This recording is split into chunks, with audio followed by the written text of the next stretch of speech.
हम्म। तो एक सीट निकाल लो जो लास्ट क्लास में दिया था तुम लोग को। अच्छा, रेंज में मैं बता दिया था ना कि अगर दो एंगल का सम कितना हो 90 डिग्री, तो दोनों डिफरेंट प्रोजेक्टाइल के लिए रेंज क्या होगा, सेम। जैसे मान लो एक ये है और एक ये है।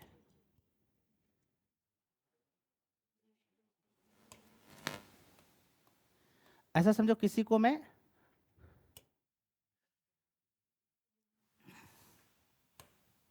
40 डिग्री पे फेंकता हूँ, ठीक है, और इसको मैं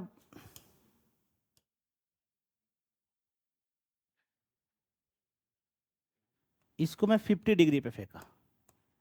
ए और बी दोनों का पाथ ट्रेस करो, बनाओ कैसे बनेगा।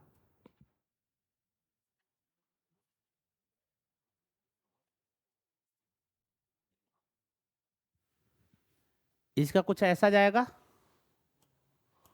और इसका कुछ ऐसा, दोनों का रेंज क्या होगा, सेम।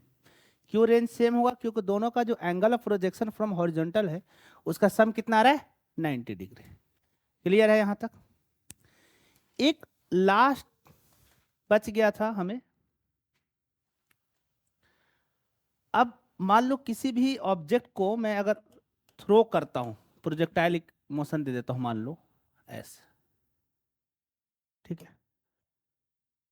मान लो मैंने ऐसे किसी एंगल पे थीटा पे फेंक दिया और मान लो कि इसने इस पाथ को फॉलो किया, ठीक है। क्लियर है यहां तक। मान लो ये स्पीड कितना है u और ये एंगल कितना है थीटा। ये जो पाथ को फॉलो कर रहा है, मुझे उस पाथ को जानना है कि वो कैसा पाथ है। क्या वो स्ट्रेट लाइन होगा, क्या वो पैराबोला होगा, क्या वो इलिप्स होगा, क्या होगा, मुझे उसका इक्वेशन जानना है।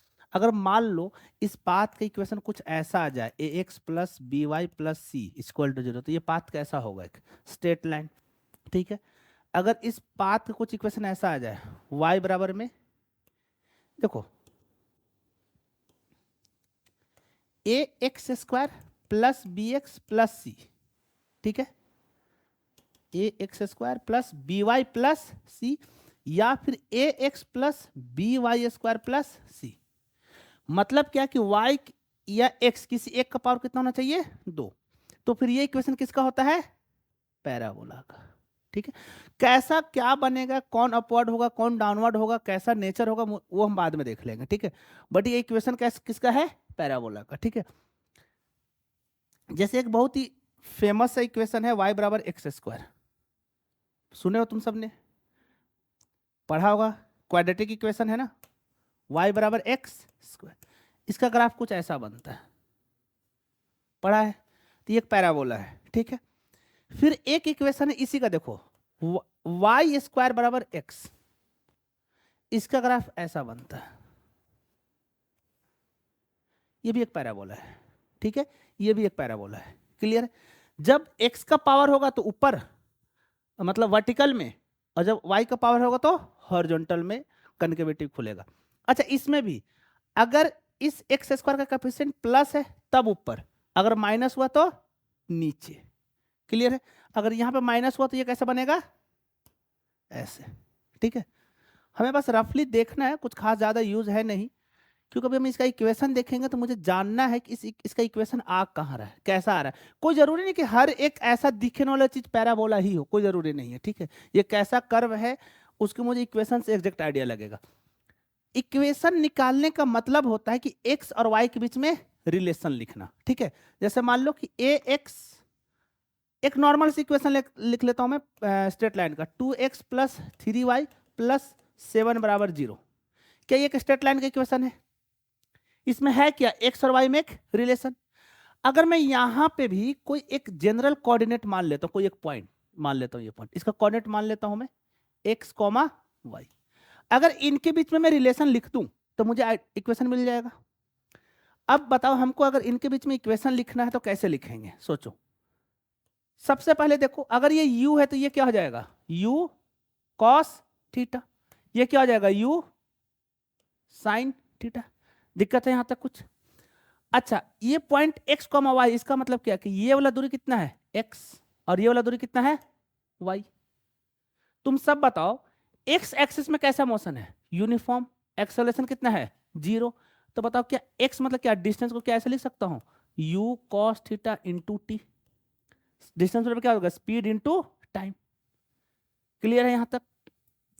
सेम तरीके से बताओ y को क्या लिख सकता हूं, y में अगर मुझे इक्वेशन ऑफ मोशन लगाना हो तो y में देखो सब डेटा को पहले लिखो। क्या इस इक्वेशन को ऐसे लिख दूं मैं, y equal to u y t plus half a y t square, लिख सकते हैं। इक्वेशन ऑफ मोशन कौन सा इक्वेशन, ये सेकेंड इक्वेशन। किसके अलोंग है, y के अलोंग।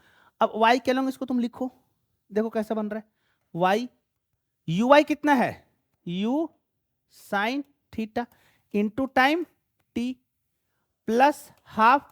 चलो मैंने बोला था कि हम जिधर इनिशियल स्पीड हो ना उसको प्लस मानते हैं, इनिशियल स्पीड इसमें किधर है, ऊपर, तो ऊपर को क्या लेंगे, प्लस, तो एक्सेलेरेशन क्या हो जाएगा, माइनस। इसका मतलब ये हाफ माइनस जी इंटू टी स्क्वायर। लिख दूं यहां तक, इसको सॉल्व कर देंगे तो क्या आएगा, देखो y बराबर u sine theta T minus half g t square. और एक हमारे पास इक्वेशन क्या था, x बराबर u cos theta into T. हमें इक्वेशन चाहिए, इक्वेशन का क्या मतलब, x और y में रिलेशन। x और y में रिलेशन कैसे आएगा, जब यहां से क्या हट जाए, t, और यहां से भी क्या हट जाए, t, बाकी सब तो कांस्टेंट है। u क्या है, कांस्टेंट, cos थीटा क्या है, कांस्टेंट, g क्या है, कांस्टेंट, वेरिएबल क्या है यहाँ पे, t, यहाँ पे क्या है, y, यहाँ पे x और t। अगर इन दोनों इक्वेशन के हेल्प से t को इलिमिनेट कर दूं तो क्या x और y में रिलेशन आ जाएगा। तो एक काम करो कि यहां से t के वैल्यू निकालो, तो यहां से t की वैल्यू क्या आ जाएगा, x divide by u cos theta, और सेम t की वैल्यू किस में डाल देंगे, इस वाले इक्वेशन में। क्या t एलिमिनेट हो जाएगा। अब बताओ क्या आएगा, y बराबर u साइन थीटा, t की जगह पर क्या लिख दूंगा मैं, x divide by u cos theta minus half g, और t की जगह पर क्या लिख दूंगा मैं, x divide by u cos theta का होल स्क्वायर। लिख दिया, कोई कंफ्यूजन यहां तक। अब बताओ y, u से u क्या हो जाएगा, कैंसल, साइन बाय कॉस क्या हो जाएगा, tan, और x यहां पर क्या हो जाएगा, x tan थीटा। क्लियर है, माइनस यहां पे g है और क्या हो जाएगा, x स्क्वायर, नीचे में क्या हो जाएगा, 2 divide by u square cos square theta. क्या रिलेशन आ गया x और y में। अब बताओ ये रिलेशन कैसा है, क्वाड्रेटिक है, तो ये कैसा पाथ होगा, पैराबोलिक पाथ। क्लियर है, नोट करो इसको फटाफट।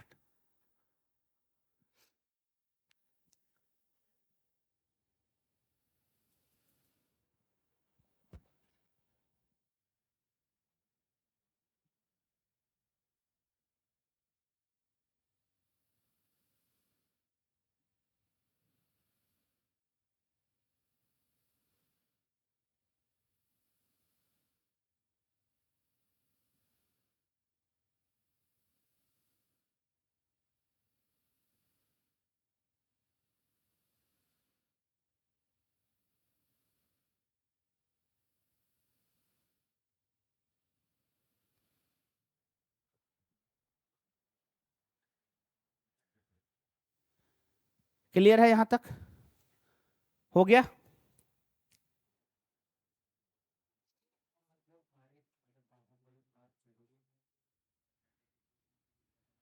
वैसा ही बनता है, तुम मैथ में पढ़ोगे बहुत डिटेल में क्वाड्रेटिक इक्वेशन का कैसा होता बात। ये जो इक्वेशन आया x में क्या है, लीनियर, और ये क्या क्वाड्रेटिक है ना, ये तुम पढ़ते हो ना, y बराबर में x square plus plus 2x plus 3, ये क्या है, क्वाड्रेटिक इक्वेशन। इसी को हम लोग क्या बोलते हैं, पाथ कैसा बनेगा, ये पैराबोलिक। क्या बोल रहे हो, y बराबर मॉड एक्स, y बराबर मॉड एक्स में क्या हो जाएगा, जब x मॉड ब्रेक करने आता है, जब x का वैल्यू ग्रेटर होगा तो y क्या टूटेगा, देखो पॉजिटिव होगा, ग्राफ को ब्रेक करो, जब x का वैल्यू क्या हो, ग्रेटर देन 0, और ये माइनस एक्स टूटेगा जब x का वैल्यू लेस देन 0। है ना, क्योंकि मॉड का वैल्यू ओवरऑल क्या आना चाहिए, प्लस। ये लेस देन 0 के लिए मतलब एक्स का वैल्यू यहाँ पे क्या आ जाएगा, -2 -3 डालो, -2 और -2 क्या हो जाएगा, माइनस प्लस हो जाएगा, और मॉड हमेशा क्या होता है, प्लस। अब इसका ग्राफ बनाओ, तो एक वाई बराबर एक्स का ग्राफ कैसे बनेगा, ऐसे, ठीक है, मतलब एक्स क्या होना चाहिए, पॉजिटिव, और एक वाई बराबर माइनस का ग्राफ कैसे बनेगा, ऐसे। मॉड एक्स बेसिकली एक इवन फंक्शन है, वो ऑड है, क्या है, एक सिमेट्रिकल है बेसिकली इस लाइन के अबाउट। डिटेल में पढ़ोगे, इतना तुमको पढ़ने की जरूरत नहीं है, ये सब कहाँ से पढ़ रहा है। ये हो गया, इसको इसमें कमेंट कैसे दिखेगा, सीट लो, ये मिनिमाइज नहीं होगा।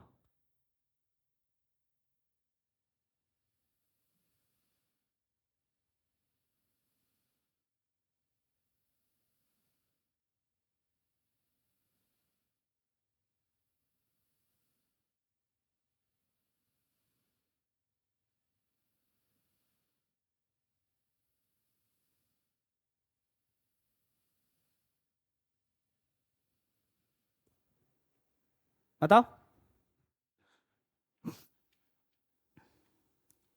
चलो पहला क्वेश्चन बताओ, which of the flowing does not affect the maximum height attend by the projectile, mass of projectile. Equation of motion में मास का कोई भी कंट्रीब्यूशन नहीं है, ठीक है। मैक्सिमम हाइट का क्या फॉर्मूला था, अगर याद हो तुम्हें तो, एच मैक्स, क्या था formula, you square sine square theta divide by 2g।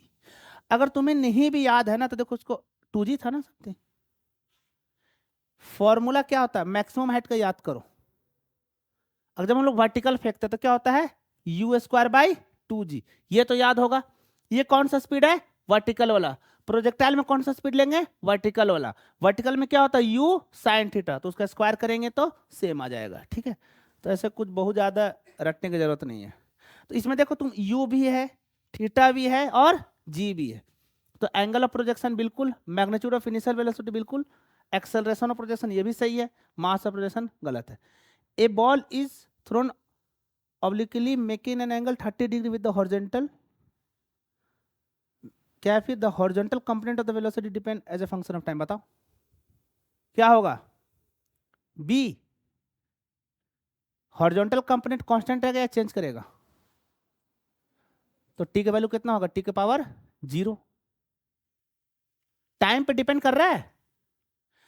Horizontal component of velocity projectile में क्या टाइम पे डिपेंड करता है। अगर तुम किसी भी चीज को ऐसे फेंक रहे हो, तो इसका एक कंपोनेंट क्या है, यू कॉस थीटा, और एक क्या है, यू साइन थीटा। क्या ये चेंज होगा कभी टाइम के साथ, तो ये टाइम का कौन सा फैक्टर पे डिपेंड कर रहा, टी के पावर 0, समथिंग पावर 0 क्या होता है, 1। चलो ये सॉल्व करो, क्वेश्चन नंबर 3 सारे लोग। Stone is thrown upward with speed of 10 metre from a tower, time taken to hit the ground is 5 second, find the height of tower, निकालो। क्वेश्चन नंबर 3,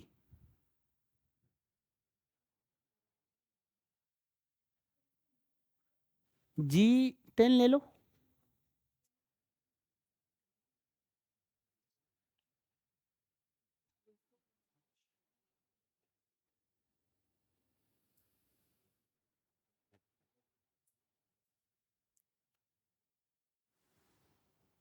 एक ही इक्वेशन से सॉल्व करना है।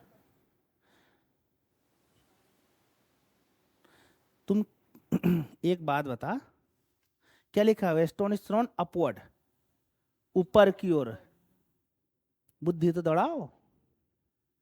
Projectile, हर चीज में projectile लगा दिया तुमने। 5 सेकेंड बाद ग्राउंड को हिट करता है, बस ये।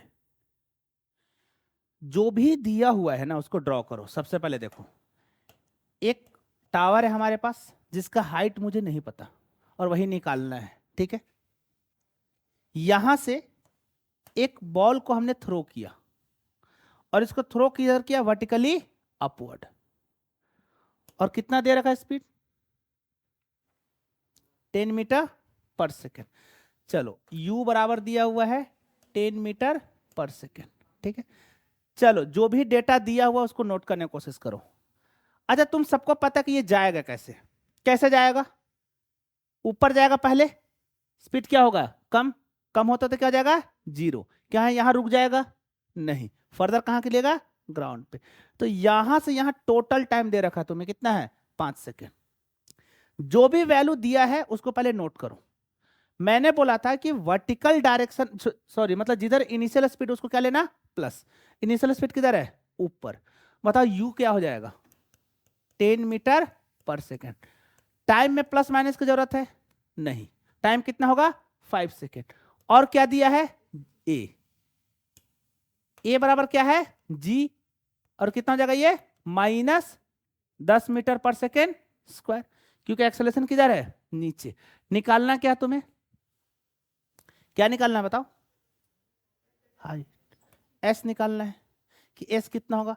बताओ कौन सा इक्वेशन लगेगा, कौन सा लगेगा, second. S equal to u t plus half a t square. अच्छा कायदे से बताओ एस प्लस आना चाहिए या माइनस, माइनस, क्योंकि एस हम, मेरा इनिशियल पॉइंट ये है ए, और फाइनल पॉइंट ये है बी, हम नीचे जा रहे हैं ना, तो एस क्या आएगा, माइनस। सॉल्व करके देखो, यू कितना है 5, तो 5 इंटू टाइम कितना है 5, प्लस 1/2 ए कितना है -10, और टी कितना 5 का स्क्वायर, तो ये हो जाएगा 25, ये हो जाएगा -5 इंटू कितना हो जाएगा 25 ना, तो 125 में 100, अच्छा यू 10 है, सॉरी,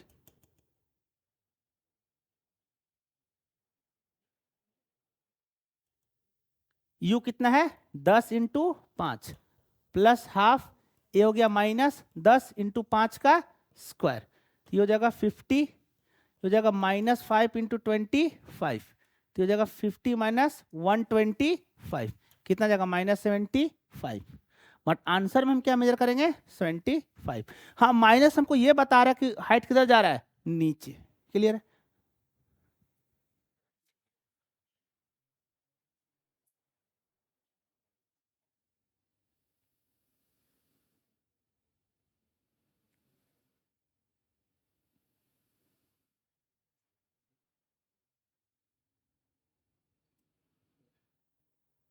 चलो हो गया ये। चलो क्वेश्चन नंबर 4 सॉल्व करो, 1:2। Clear,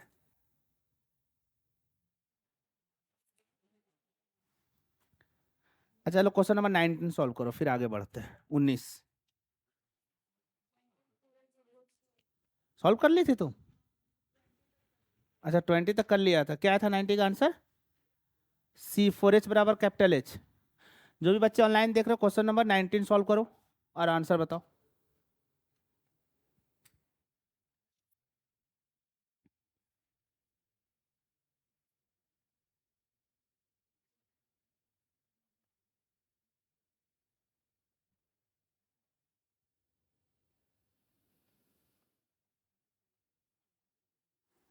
Stone thrown vertically upward with a speed of u at a maximum height h.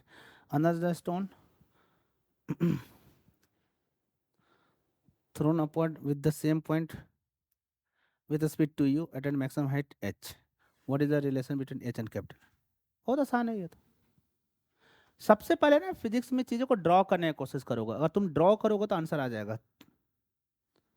देखो हो गया सबका, stone is thrown vertically,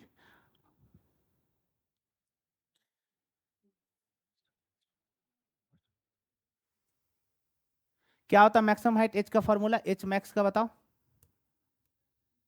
you square, अच्छा वर्टिकली अपवर्ड है ना, अच्छा हाँ, you square sine square theta by 2g। Vertically मतलब थीटा कितना है 90 डिग्री, तो तुम्हारा एक स्टोन को वर्टिकली अपवर्ड यू से फेंक रहे हो तो मैक्सिमम हाइट एच है, तो पहला इक्वेशन में क्या निकलेगा, you square divide by 2g, ये पहला इक्वेशन बन गया। ठीक है, another stone thrown upward from the same point with speed of 2u and at an maximum height capital H. तो बताओ कैपिटल एच बराबर क्या हो जाएगा, 2u का whole square divide bye 2g। ये कितना हो जाएगा फिर 4 इंटू में you square divide bye 2g, और इसका वैल्यू क्या है स्मॉल h। क्लियर है? सॉल्व कर लोगे, कोई दिक्कत? अच्छा 21 सॉल्व करो। 30 डिग्री आ रहा है। अच्छा तुम्हारे अलावा कोई और नहीं सॉल्व कर रहा है? बढ़िया है। अच्छा तुम लोग को मैं बता दूं कि अगले वीक में टेस्ट होगा, ठीक है? तो पढ़ना शुरू कर दो, जितना सिलेबस है सब अगले वीक तो जितना पढ़ा दूं मैं अगले वीक में। और इस बार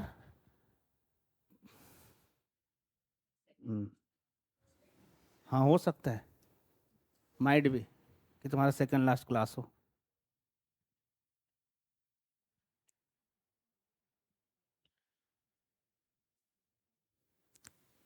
हो गया?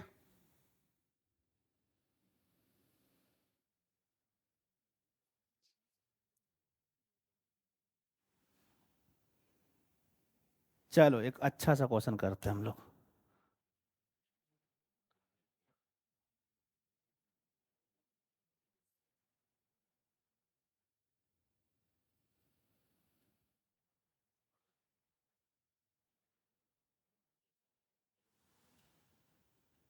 ये क्वेश्चन जिसने भी कर दिया मान लो उसका कंसेप्ट क्लियर हो गया है।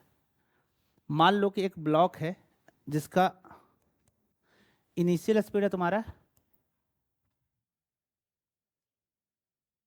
20√2 मीटर पर सेकेंड, और उसको फेंका गया 45 डिग्री पे। क्लियर है? तुमको वो टाइम बताना है जब इनिशियल वेलोसिटी और फाइनल वेलोसिटी आपस में परपेंडिकुलर हो।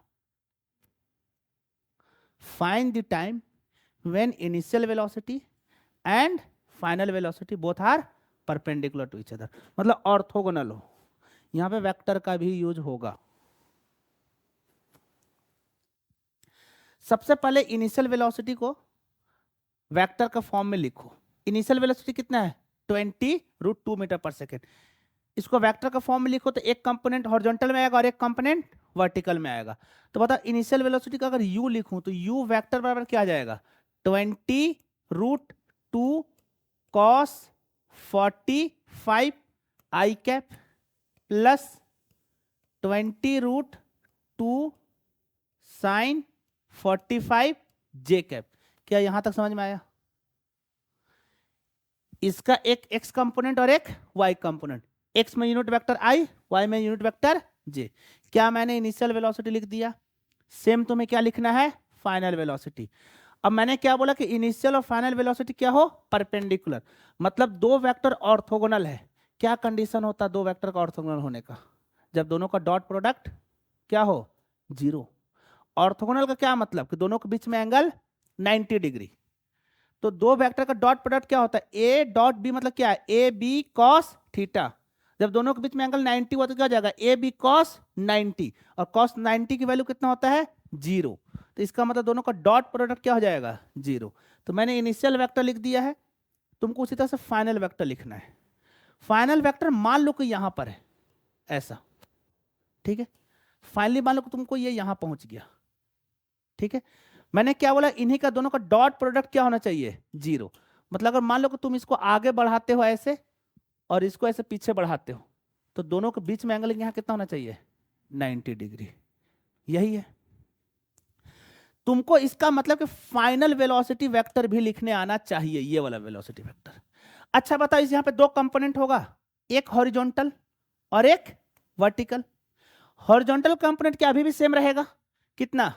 तो चलिए इसको पहले सॉल्व करते हैं। बताइए कितना आ रहा है u वेक्टर बराबर 20 i cap plus 20 j cap, मतलब इसका अभी भी x डायरेक्शन में स्पीड कितना है 20 i कैप, और y डायरेक्शन में चाहिए। तो क्या हम y डायरेक्शन में इक्वेशन ऑफ मोशन से लिख सकते हैं? क्या लिखेंगे बताओ? हमें टाइम निकालना है ना, तो बताओ vy बराबर क्या लिखूंगा मैं uy plus ay into T. हमें vy चाहिए, यही है ना vy। तो हमको बता vy बराबर क्या जाएगा uy। uy कितना है 20। uy का मतलब क्या है initial velocity along y axis कितना आ रहा है इसको सॉल्व करने पे? 20 है ना, देखो कितना है 20। चलो ऊपर को प्लस ले लेता हूं, प्लस एक्सेलरेशन किधर है नीचे, मतलब -10 इंटू टी। बताओ फाइनल वेलोसिटी कितना जाएगा 20 - 10 टी। ये पूरा वेलोसिटी किधर है नीचे। बताओ फाइनल वेलोसिटी वेक्टर क्या मैं ऐसा लिख सकता हूं 20 आई कैप माइनस 20 - 10 टी जे कैप। ये समझ में आया? देखो फाइनल वेलोसिटी का भी दो कंपोनेंट होगा ना, एक final velocity along x plus एक फाइनल वेलोसिटी अलोंग वाई।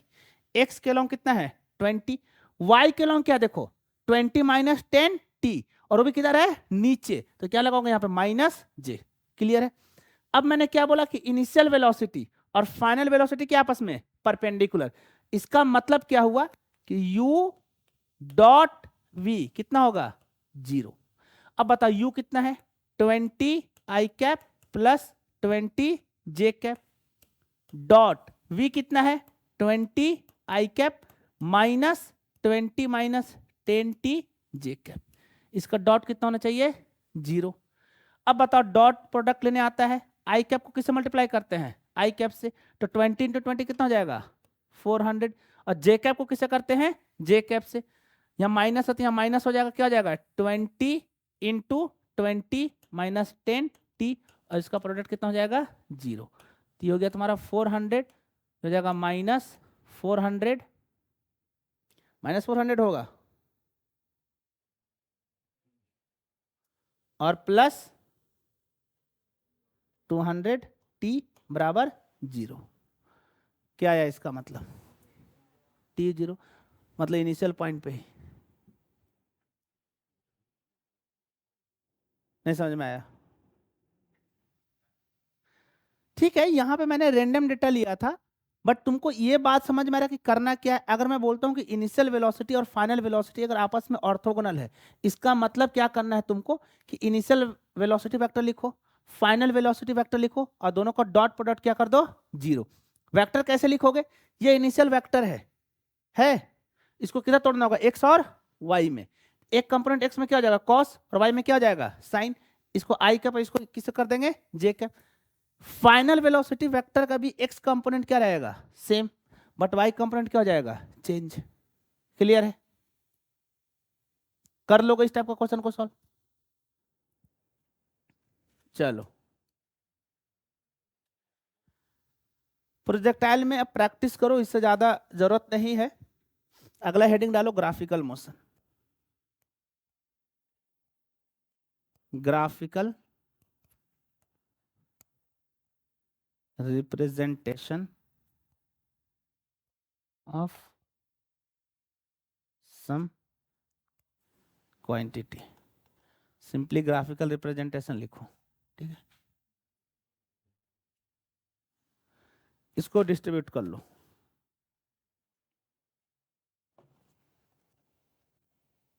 हम्म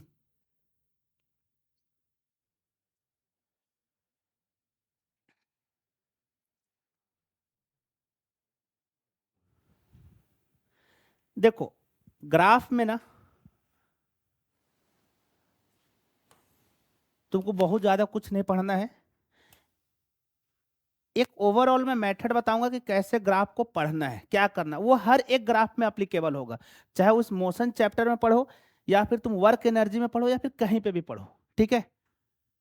जैसे मान लो कि तुम्हारे पास मोशन को डिस्क्राइब करने के लिए कितने वेरिएबल्स थे, डिस्टेंस, स्पीड, एक्सेलरेशन, डिस्टेंस के साथ डिस्प्लेसमेंट होगा, स्पीड के साथ वेलोसिटी होगा, यही सब था ना। देखो डिस्टेंस कॉमा डिस्प्लेसमेंट, फिर क्या था स्पीड और वेलोसिटी, फिर क्या था एक्सेलरेशन, और लास्टली क्या हो जाएगा टाइम। क्लियर है? तो मुझे इन्हीं सब का ग्राफ बनाना है, तो ग्राफ को प्लॉट करने के लिए किसी भी दो वेरिएबल की जरूरत पड़ती है, ठीक है?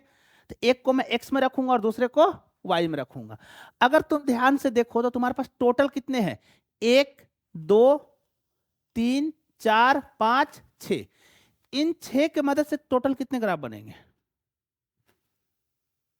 पढ़ रहे हो ना परमुटेशन कॉम्बिनेशन? तुम्हारे पास क्या है देखो, एक डिस्टेंस है, दूसरा डिस्प्लेसमेंट है, स्पीड है, वेलोसिटी है, एक्सेलरेशन है और टाइम है। तो तुमको अगर ग्राफ बनाना तो किसी भी दो को उठा लो, ठीक है ना? तो ओवरऑल पॉसिबल कितना है बताओ? यही होगा ना, 6c2। पढ़ा है? नहीं पढ़ा तुम लोग? कोई बात नहीं, वो तो मैं बस फन फैक्ट में पूछ रहा था, वो तो तुम काउंट भी कर लोगे, ठीक है। 6c2 कितना होता है? 6 factorial divide by 4 factorial divide by 2 factorial. तो 4 से 4 कट जाएगा, 6 25 30 डिवाइड बाई 2 कितना हो जाएगा? 15। इतना आएगा। 15 ऐसे कॉम्बिनेशन होंगे। 15 ऐसे कॉम्बिनेशन क्या मतलब? अच्छा सोचो, तुम लोग जो नए हो, इसमें से क्या करना है, किसी भी दो को चुनना है।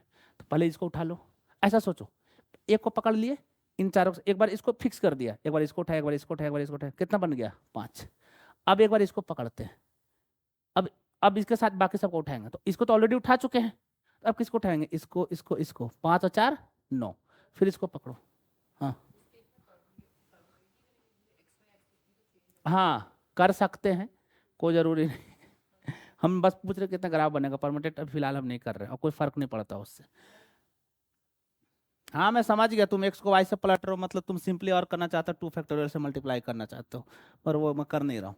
मैं पूछ रहा हूँ कितना ऐसा कॉम्बिनेशन पॉसिबल है, ठीक है फिलहाल। बट तुम्हारे केस में बस एडवांटेज क्या है कि x एक्सिस पे हमेशा ये फिक्स रहेगा। x एक्सिस पे क्या रहेगा? टाइम। अब बताओ टोटल कितने कॉम्बिनेशन बनेंगे? 5।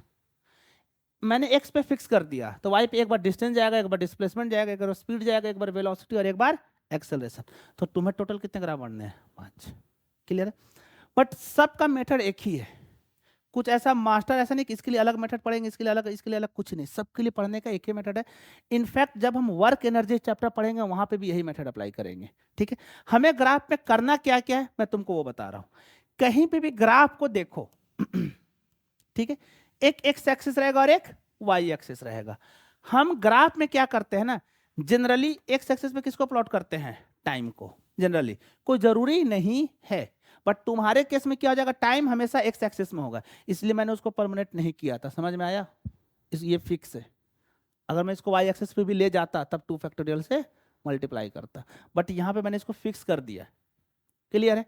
वाई एक्सिस पे कभी डिस्टेंस होगा, कभी डिस्प्लेसमेंट होगा, कभी एक्सेलरेशन, कभी वेलोसिटी, ये सब रहेगा। क्लियर है यहाँ तक?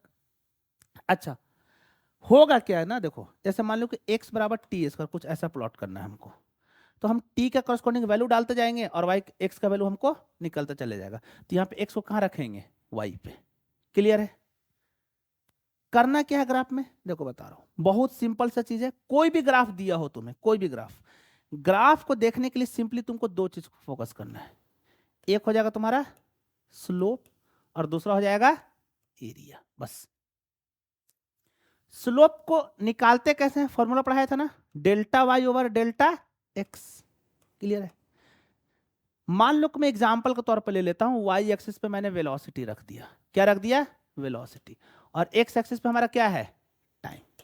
क्लियर है यहां तक? अब मुझे इस वेलोसिटी टाइम ग्राफ से क्या क्या मिल सकता है मुझे ये पढ़ना है। तो तुम्हें क्या करना है, इस ग्राफ को ना आंख बंद करके सिंपली दो चीज चेक करना है। एक क्या चेक करना है? इसका स्लोप। और दूसरा क्या चेक करना है? एरिया। एरिया के लिए क्या करना है कि जो एक्स एक्सिस पे है उसको किससे मल्टीप्लाई कर दो? वाई से, जो वाई एक्सिस पे है मतलब। और स्लोप के लिए क्या करना है? जो वाई एक्सिस पे उसको किससे डिवाइड कर दो? एक्स एक्सिस से। और तुम उसका यूनिट वेरीफाई करो, देखो को यूनिट किसका आ रहा है। इस वाले केस में देखो, अगर मैं इस वाले केस में अगर स्लोप निकालना चाहूं तो स्लोप निकालने के लिए मैंने क्या बताया? Delta y over delta x. Delta y मतलब वाई, एक तरह से वाई पे क्या है यहाँ पे? वेलोसिटी। क्या यूनिट होता है उसका? Metre per second. एक्स पे क्या है? टाइम। क्या यूनिट होता है? सेकेंड। जब इसको सॉल्व कर दूंगा तो क्या आ जाएगा? Metre per second square. बताओ ये किसका यूनिट होता है? एक्सेलरेशन का। मतलब कि अगर वेलोसिटी टाइम ग्राफ दे रखा है और मुझे एक्सेलरेशन चाहिए तो क्या करना होगा? उसका स्लोप ढूंढ लो। ठीक है, दूसरा एरिया देखते हैं। एरिया के लिए क्या मैंने बोला? एक्स को वाई से मल्टीप्लाई। बताओ एक्स में क्या है? टाइम। टाइम का यूनिट क्या होता है? सेकेंड। वाई में क्या है? वेलोसिटी। यूनिट क्या होता है? Metre per second. मल्टीप्लाई कर दो, क्या बन जाएगा? एम। अब बताओ एम किसका यूनिट होता है? डिस्प्लेसमेंट और डिस्टेंस दोनों का। तो तुमको एरिया से डिस्टेंस भी मिलेगा और डिस्प्लेसमेंट भी मिलेगा। क्लियर है? समझ में आ रहा है यहां तक?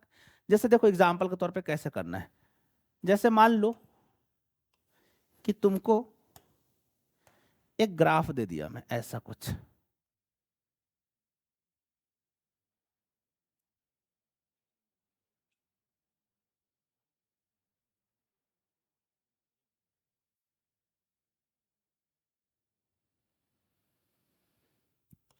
कौन सा ग्राफ है? Velocity time graph. ठीक है, अब देखो ये मैंने वेलोसिटी दे दिया है 20 मीटर पर सेकेंड। ये टाइम दे दिया हूं मैं 2 सेकेंड। ये टाइम दे दिया मैं 4 सेकेंड।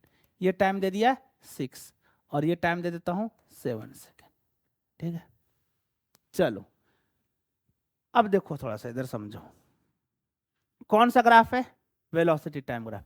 सबसे पहले तुम चेक करोगे क्या से क्या मिल सकता है। सबसे पहले क्या चेक करना है? स्लोप। स्लोप के लिए क्या? y बाई एक्स मतलब वेलोसिटी बाई टाइम क्या देगा?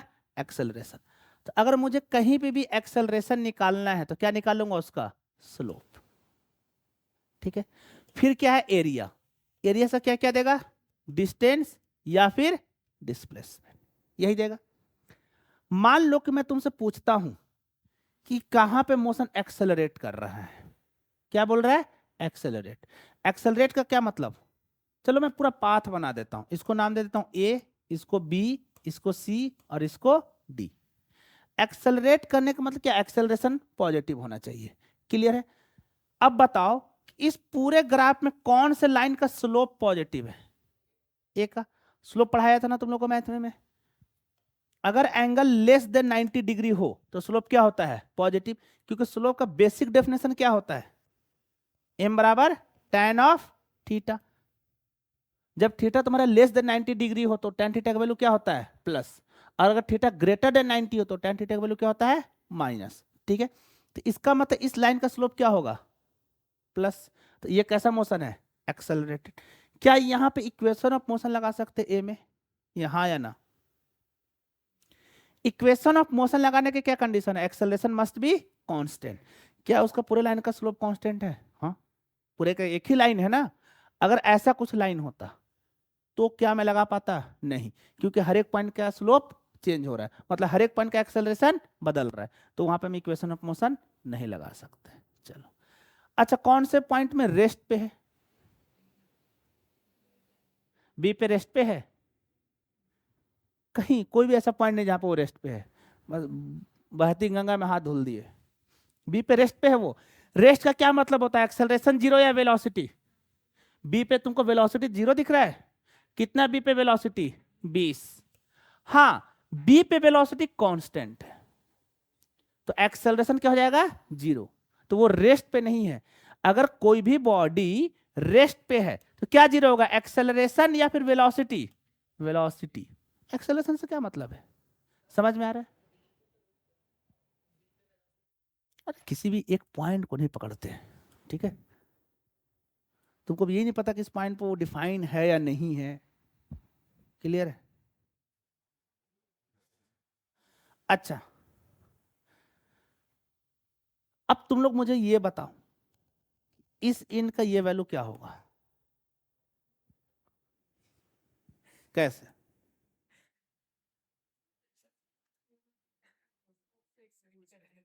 हाँ भाई बता।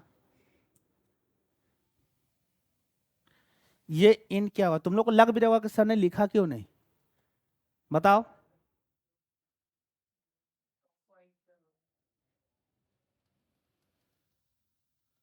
हाँ हीरो, किसी को दिमाग नहीं चल रहा है? इस पॉइंट का कोऑर्डिनेट क्या होगा? मैंने जानबूझ के नहीं लिखा था। माइनस। कैसे? तुक्का नहीं मारना है, रीजन बता। हाँ, क्या हो जाएगा? ये -10। कैसे होगा -10? देखो ध्यान से देखो, ये जो पूरा लाइन है, ये पूरा लाइन एक ही लाइन है ना, तो इस पूरे लाइन का स्लोप क्या होगा? सेम। अरे अगर लाइन सेम है तो स्लोप क्या होगा, सेम। इसका मतलब कि यहां से यहां तक और यहां से यहां तक का स्लोप क्या है, सेम। अब बताओ इस लाइन का स्लोप कैसे निकलेंगे, ये कोऑर्डिनेट और ये कोऑर्डिनेट तो तुमको पता है। या फिर स्लोप निकालने के एक और आसान सा तरीका, एक ट्रायंगल को बनाओ, इस छोटे से ट्रायंगल को, ठीक है। इस छोटे से ट्रायंगल में vertical length upon horizontal length, vertical length कितना है 20, हॉरिजॉन्टल लेंथ कितना है 2, तो ये कितना आ जाएगा 10। नो डाउट इसका स्लोप -10 आएगा, क्यों, क्योंकि एंगल क्या है ग्रेटर देन 90 डिग्री। मैंने सिंपली मैग्नीट्यूड सॉल्व किया है, ठीक है। तो अगर इस लाइन का स्लोप 10 है तो इस लाइन का भी स्लोप क्या होना चाहिए 10।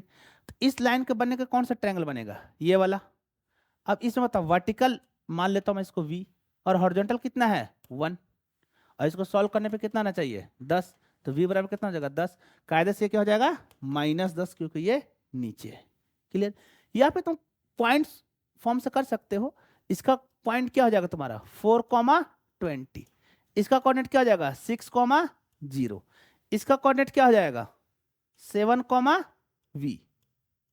तो पहले इन दो कोऑर्डिनेट के हेल्प से स्लोप निकाल लो, फिर इन दो कोऑर्डिनेट के हिसाब से स्लोप निकाल लो, दोनों को क्या कर दो इक्वल।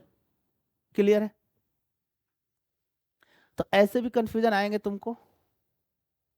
अब आ जाओ, मैं अगर तुमसे ये पूछ दूं कि थ्रू आउट द मोशन इसने कितना डिस्प्लेसमेंट ट्रेवल किया, तो तुमने देखा ना कि अगर हम एरिया निकालेंगे तो मुझे डिस्टेंस भी मिल सकता है और डिस्प्लेसमेंट भी मिल सकता है। तो इसका मतलब मुझे क्या निकालना होगा एरिया। अब तुमको ये देखना है कि ये कैसा फिगर बन रहा है, इस पूरे का एरिया निकालना होगा। क्लियर है। एक तो कायदे से ये दिख रहा है कि ये क्या बन रहा है ट्रेपीजियम। अगर तुम्हें ट्रेपीजियम के लिए नहीं भी आता है, वैसे क्या होता है 1/2 sum of parallel side into height, नहीं भी आता तो तुम इसको ब्रेक करके बना सकते हो। ये क्या बन रहा है ट्रायंगल, ये क्या बन रहा है रेक्टेंगल, ये क्या बन रहा है ट्रायंगल, जोड़ दो सबको निकाल के एरिया। बताओ इसका एरिया कितना होगा 1/2, बेस कितना है 2 और हाइट कितना है 20, इसका एरिया क्या हो जाएगा 20 इंटू 2, इसका एरिया क्या हो जाएगा 1/2 20 इंटू 2। कोई दिक्कत यहां तक, ट्रायंगल है ना 1/2 बेस इंटू हाइट, बेस कितना है 2, हाइट कितना है 20, इसका एरिया क्या हो जाएगा बेस इंटू हाइट, बेस कितना है यहाँ पे 2 और हाइट कितना है 20। रेक्टेंगल का एरिया पता है ना L इंटू बी होता है। सेम इसका क्या हो जाएगा 1/2 बेस इंटू हाइट 2 इंटू 20, या फिर तुम डायरेक्ट कर सकते हो 1/2 sum of parallel side, parallel side ये और ये साइड पैरेलल है, तो ये टोटल लेंथ कितना है 6 और ये कितना है 2, तो 6 और 2 कितना हो जाएगा 8 इंटू हाइट कितना है 20। तो तुम यहां से भी करोगे डायरेक्ट आ जाएगा। अच्छा इस एरिया का बात करते हैं, ये एरिया क्या एक्स एक्सिस से नीचे है, तो इसको हम लोग क्या लेंगे माइनस। एरिया एक वेक्टर क्वांटिटी है, इस बात को दिमाग में रखना, ठीक है। स्केलर क्वांटिटी कभी भी नेगेटिव नहीं होता है, जैसे टाइम कैसा क्वांटिटी है स्केलर, तो वो कभी भी नेगेटिव नहीं होगा। वेलोसिटी कैसा क्वांटिटी है वेक्टर, तो वो नेगेटिव भी हो सकता है और पॉजिटिव भी हो सकता है। एरिया कैसा क्वांटिटी है वेक्टर, तो वो नेगेटिव भी हो सकता है और पॉजिटिव भी हो सकता है। ये बताओ इसके लिए क्या हो जाएगा 1/2 10 -10 इंटू 1 कितना जाएगा -5। समझ में आ रहा है। अब मैं तुमसे पूछा बताओ कि डिस्प्लेसमेंट कितना होगा, तो डिस्प्लेसमेंट के लिए क्या करना है एरिया अंडर द कर्व। ऊपर लगा कितना एरिया आया कितना है 80 होगा ना, इस पूरे का एरिया 80 आया, नीचे का एरिया कितना आया -5, तो डिस्प्लेसमेंट कितना हो जाएगा 75। डिस्प्लेसमेंट में हम लोग साइन के साथ ऐड करते हैं। अच्छा एरिया से डिस्टेंस भी निकलेगा, तुम सब जानते हो कि डिस्टेंस कभी भी नेगेटिव नहीं होगा। इसका मतलब इसको भी जब मैं ऐड करूंगा ना तो प्लस करके ऐड करूंगा, तो डिस्टेंस कितना हो जाएगा 85, कितना हो जाएगा 85, 80 इसका हो गया और 5 इसका हो गया। एक्चुअली देखो हुआ कैसा है ये मोशन, यहां से चलना शुरू किया होगा आगे गया होगा, कितना डिस्टेंस चला 80 मीटर और वापस कितना आया 5। समझ में आ रहा है। आगे कितना गया 80 और पीछे कितना आया 5, तो बताओ डिस्प्लेसमेंट कितना हो गया 75 और डिस्टेंस कितना हो गया 85। क्लियर है।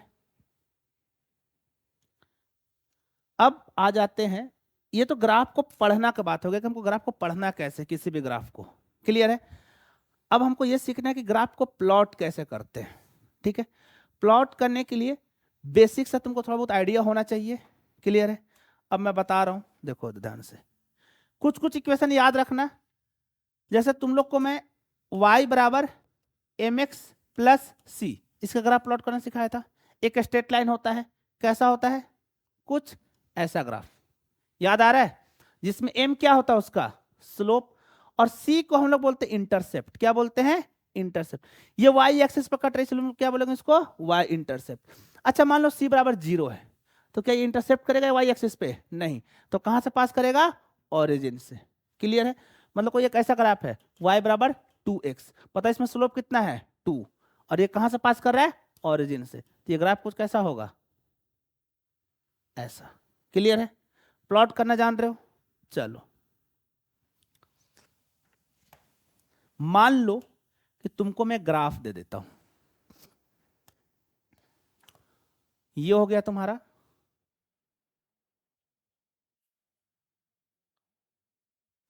वेलोसिटी वर्सेस टाइम का ग्राफ, और ग्राफ कुछ ऐसा है।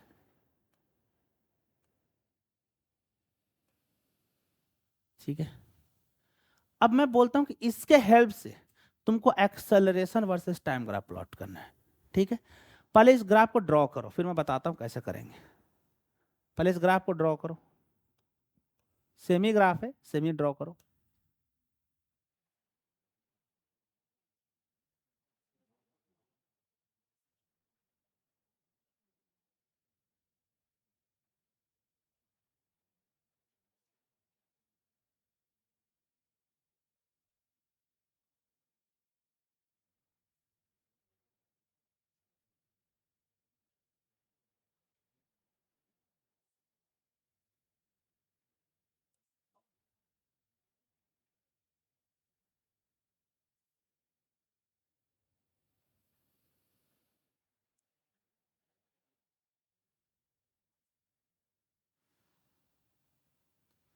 चलो देखो, ऊपर वाला जो ग्राफ है कौन सा है, वेलोसिटी वर्सेस टाइम। मैंने ये लाइन बनाया, उसके पीछे का रीजन मैं बता रहा हूँ। हर एक ये वो टाइम इंटरवल जहां पर ग्राफ का नेचर चेंज हो रहा है। मान लेता हूँ ये टाइम t1 है, और ये टाइम t2 है, और ये टाइम t3 है, तो 0 से t1 टाइम तक एक नेचर में है, तो नो डाउट इसका ग्राफ भी एक्सेलरेशन टाइम ग्राफ एक ही नेचर में बनेगा। यहां से दूसरे नेचर में उसका भी ग्राफ एक ही बनेगा, और यहां से तीसरे नेचर में। अच्छा देखो, हमको प्लॉट क्या करना है, यहाँ पे मान लेता हूँ एक्सेलरेशन, और इधर क्या मान लेता हूँ, टाइम। अब बताओ, रीजन बाय रीजन बांट लेते हैं, ये रीजन ए हो गया, ये रीजन बी हो गया, ये रीजन सी हो गया। हमें प्लॉट क्या करना है, acceleration versus time graph. Velocity से एक्सेलरेशन कैसे आएगा, स्लोप। अब बताओ, इस पूरे लाइन का क्या स्लोप सेम है, कांस्टेंट है, तो इसका मतलब एक्सेलरेशन क्या हो जाएगा, कांस्टेंट। तो कांस्टेंट ग्राफ कैसा बनता है, पैरेलल टू टी। तो ये ग्राफ कैसा बनेगा, कुछ ऐसा। क्या तुम इसका वैल्यू भी निकाल लोगे, देखो कैसे निकालोगे। मान लो मैंने ये बोल दिया कि ये वैल्यू 20 है, और ये 2 है, ये 4 है, ऐसा ना, ये 2 है, ये 4 है, और ये 5 है मान लो।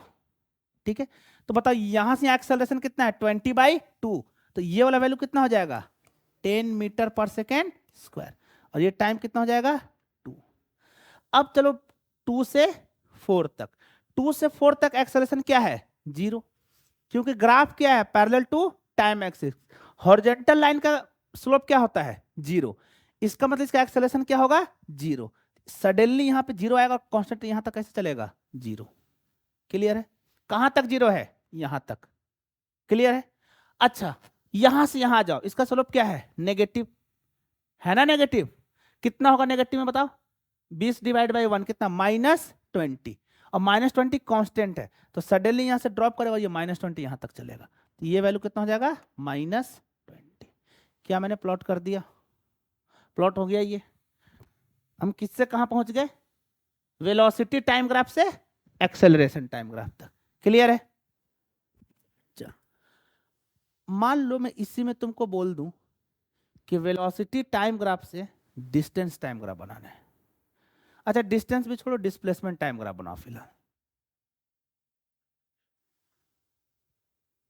ये बनाना थोड़ा तुम्हारे लिए टफ होगा, बट दिमाग लगाओ तो ये भी बन जाएगा।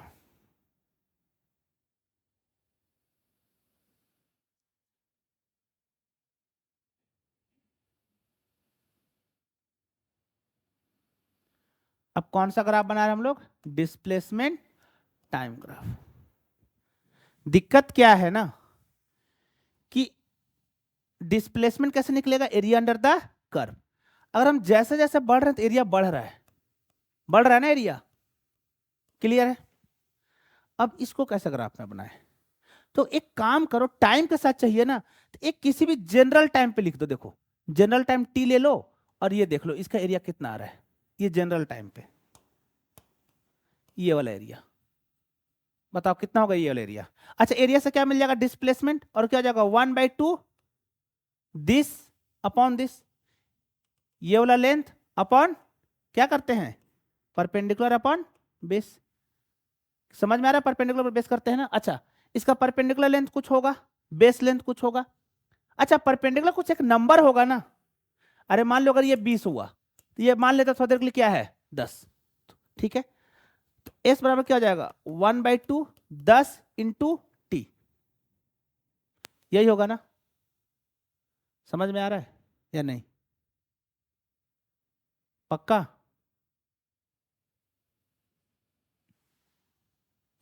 अच्छा, किसको किसको लग रहा है कि ये प्लॉट कर लेगा? बताओ।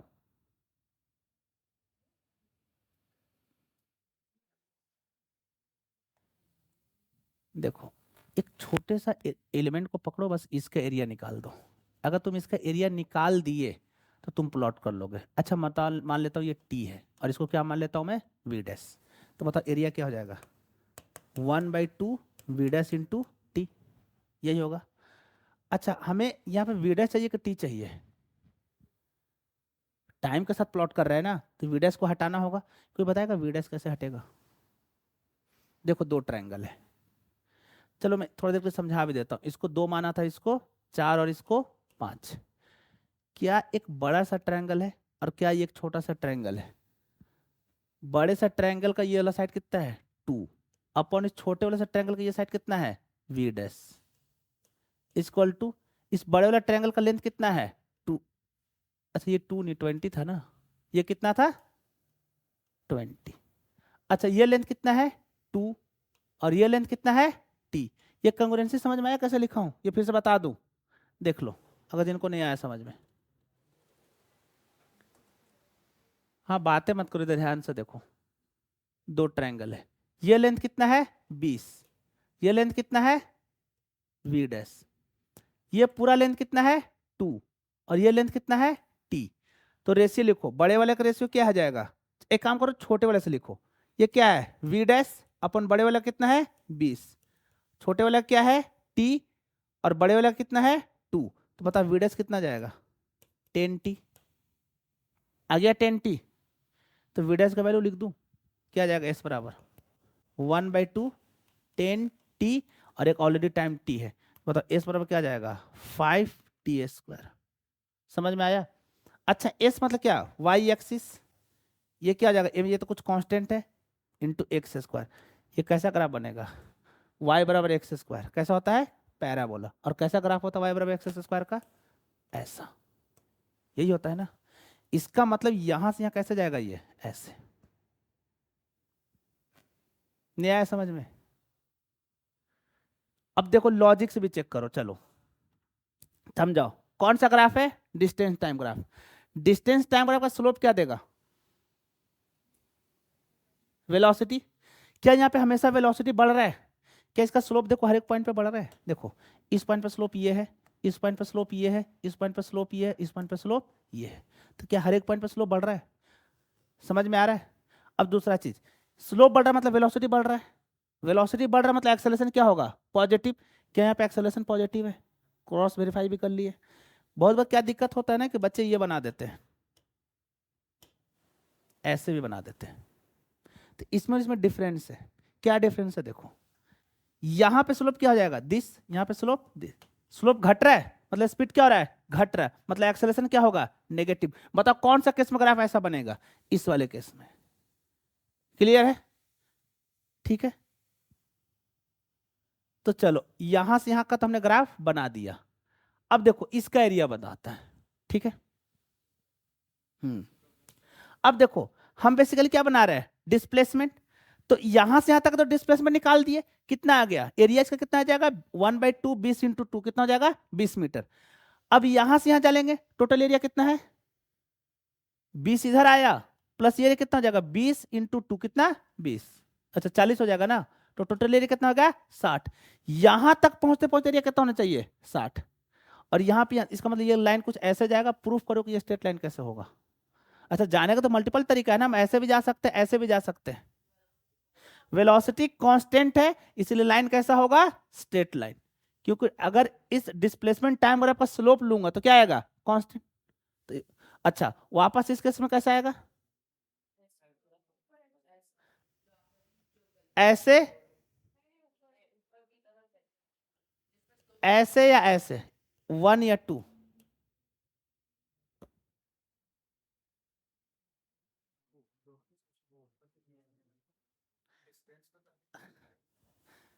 दोनों गलत है, ठीक है। जाएगा ऊपर, ऐसे जाएगा कि ऐसे जाएगा, ऊपर वाला जाएगा, कैसे जाएगा ऐसे। क्लियर है, कितना खतरनाक ग्राफ है, समझ में आया। बट प्लॉट करने का तरीका समझ में आ रहा है, इक्वेशन लिखने का कोशिश करो, एक तुम लोग करो फिर देखते हैं। अच्छा चलो ठीक है, अगर तुम इसको रिलेट करने का कोशिश करो अपना इक्वेशन ऑफ मोशन से, चलो इक्वेशन ऑफ मोशन अगर तुम लोग को याद हो ना, तो जब तुम लोग को वर्कबुक दिया था मैं 9th क्लास में, तो उसमें मैंने बोला था कि किसी भी बॉल को ऊपर फेंक देते हैं प्रोजेक्टाइल, मतलब मान लो वर्टिकली ऊपर फेंका तो डिस्टेंस टाइम ग्राफ प्लॉट करना था। चलो देखो, एक ब्लॉक है, ठीक है, उसको मैंने वर्टिकली अपवर्ड फेंका, इनिशियल स्पीड कितना मान लेता हूं, चलो 20 मीटर पर सेकेंड। तुमको प्लॉट क्या करना है, डिस्टेंस टाइम ग्राफ एंड दूसरा डिस्प्लेसमेंट टाइम ग्राफ बनाओ फटाफट। ए ब्लॉक जिसको मैंने वर्टिकली अपवर्ड फेंका, जिसका इनिशियल स्पीड कितना है 20 मीटर पर सेकेंड, तुम्हें प्लॉट क्या करना है डिस्टेंस टाइम ग्राफ और डिस्प्लेसमेंट। डायरेक्ट तुक्का नहीं माना, इक्वेशन लिख के करो।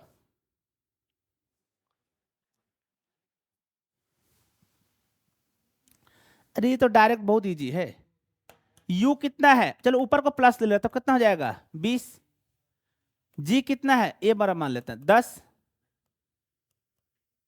और हमें टाइम के साथ प्लॉट करना, तो टाइम तो रहना ही चाहिए, और क्या प्लॉट करना है डिस्प्लेसमेंट, तो बताओ कौन सा इक्वेशन बनेगा, s equal to u t मतलब 20t minus half g t square, तो g कितना हो जाएगा 10, ये कितना हो जाएगा 5, 5t स्क्वायर, क्या एक पैराबोला बनेगा ये। अच्छा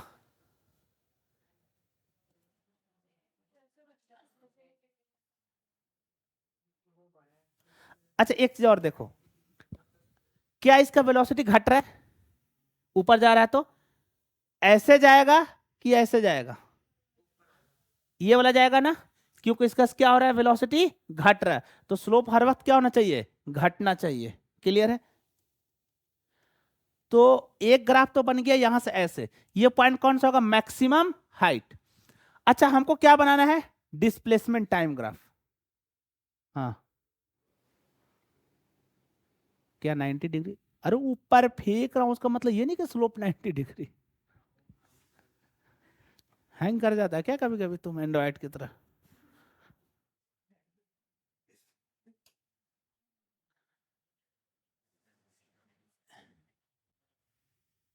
ये टाइम है, अच्छा ये मैक्सिमम हाइट कितना हो जाएगा यू स्क्वायर बाई 2g मतलब 20 का स्क्वायर डिवाइड बाई 20 कितना जाएगा 20 मीटर। चलो हाँ आगे करो।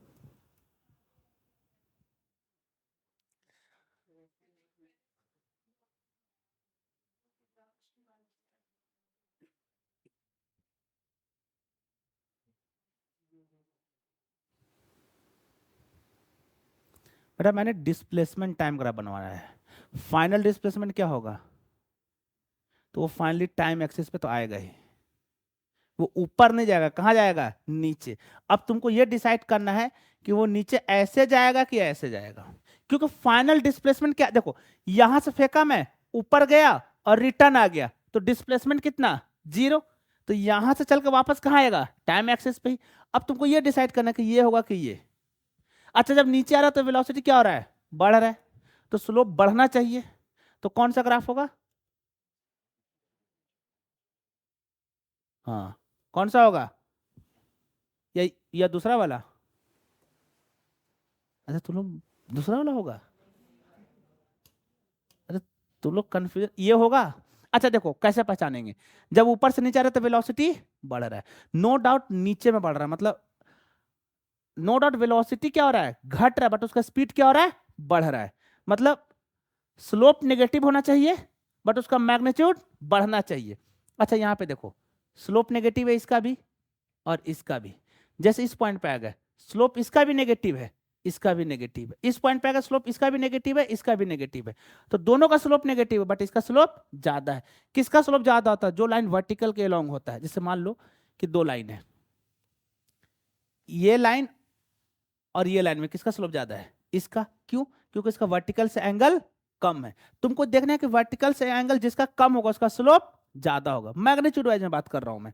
अब तुम इस वाले लाइन में देखो, इस वाले कर्व में किसी भी दो पॉइंट को पकड़ लेते हैं, ठीक है? चलो मैं ऐसे बना देता हूँ फिलहाल समझने के लिए, एक ऐसे और दूसरा ऐसे। हमको डिसाइड करना कौन सा होगा।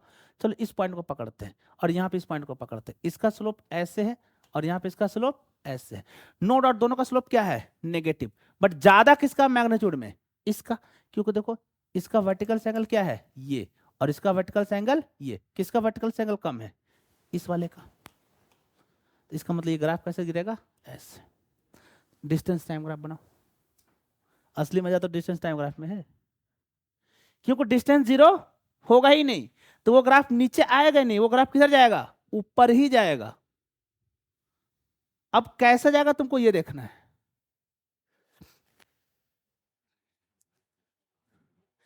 नो डाउट ये फर्दर ऐसे ही जाएगा, ऐसे जाएगा चाहे तो ऐसे जाएगा। अब तुमको ये डिसाइड करना कैसे जाएगा। देखो जब वो नीचे भी आ रहा है तो स्पीड तो बढ़ रहा है ना, अभी वही खेल खेलना है। स्पीड बढ़ रहा है कि नहीं? तो उसका स्लोप का मैग्नीट्यूड बढ़ना चाहिए। तो कौन सा किस में बढ़ रहा है? नीचे वाले में। तो ग्राफ कितना मस्त बना। लो, बना लोगे? कॉन्फिडेंस आ रहा है? टफ है? बहुत इजी है, ऐसा बस रिलेट करना है। चलो सीट खोलो।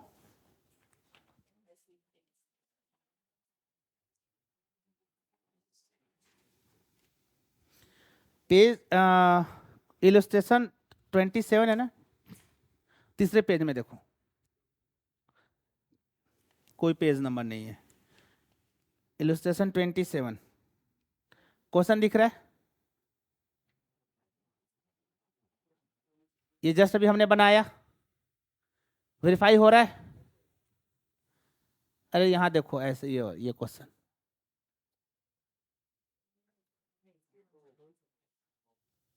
दिखा? कर लोगे वेरीफाई? एक दे दूं मैं? चलो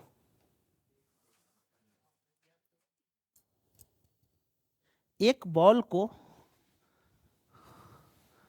ऊपर से नीचे फेंक रहा हूं, ठीक है? स्पीड मान लो 20 मीटर पर सेकेंड। तुमको सबसे पहले बनाना है एक्सेलरेशन टाइम ग्राफ, फिर बनाना है डिस्प्ले वेलोसिटी टाइम ग्राफ, और फिर बनाना है डिस्प्लेसमेंट टाइम ग्राफ, और डिस्टेंस भी, डिस्टेंस और डिस्प्लेसमेंट दोनों। बॉल को कहां फेंक रहा हूं? ऊपर से नीचे।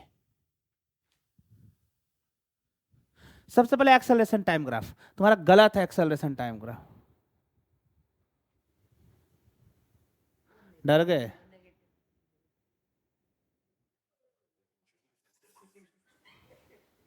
हंसना नहीं है हाँ। अब मीटर पर सेकंड होता है। सोचो तुम लोग उधर हंस दिए और तुम लोग का परफॉर्मेंस पर मैं हंस दूं। मैं हंसूंगा, वो आगे से तुम लोग को 10 साल फ्यूचर देख के हंस रहा होगा मैं, और तुमको 10 साल बाद समझ में आएगा अच्छा सर इसलिए हंस रहे थे। वो सुने हो ना कि कुछ लोग हैं जो 3 बार हंसते हैं, नहीं समझे? एक बार पीयर प्रेशर में हंसते हैं।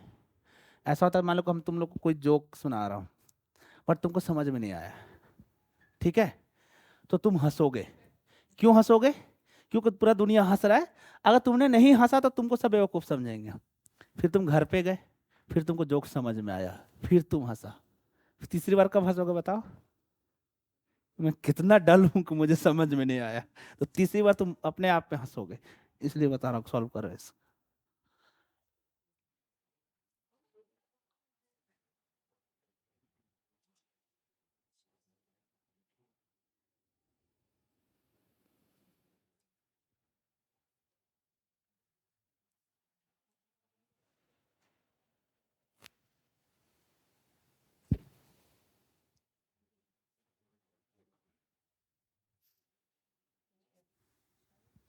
एक्सेलरेशन टाइम ग्राफ तो तुम्हारा सही है, वेलोसिटी टाइम ग्राफ तो महावाहियात है।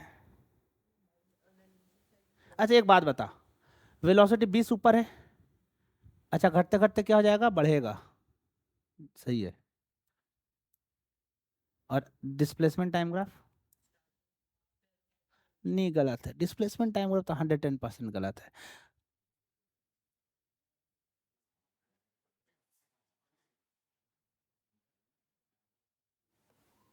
20 मीटर पर सेकेंड, ठीक है। चलो सबसे पहले एक्सेलरेशन टाइम ग्राफ बताना किसका किसका सही है। ये बना ए और टी, और ये वैल्यू कितना हो जाएगा, -10 मीटर पर सेकेंड स्क्वायर। ये सबका बना acceleration time graph. Constant acceleration, एक स्ट्रेट लाइन जाएगा पैरेलल, ठीक है। आ जाओ वेलोसिटी पे। हमें बनाना है क्या, वेलोसिटी टाइम ग्राफ, मतलब relation between velocity and time. अब बता relation between velocity and time कैसे होगा। क्या होता है, v equal to u plus a t. Time के साथ वेलोसिटी में यही रिलेशन होता है। अच्छा इनिशियल वेलोसिटी किधर है, नीचे, क्या जाएगा, -20 प्लस माइनस, तो वापस क्या हो जाएगा, -10 टी। तुमको इसको एक प्लॉट करना है, बताओ टी बराबर 0 पर वेलोसिटी कितना है, -20। देखो कैसे प्लॉट होगा। अब हम किसको प्लॉट कर रहे हैं, वेलोसिटी टाइम ग्राफ को।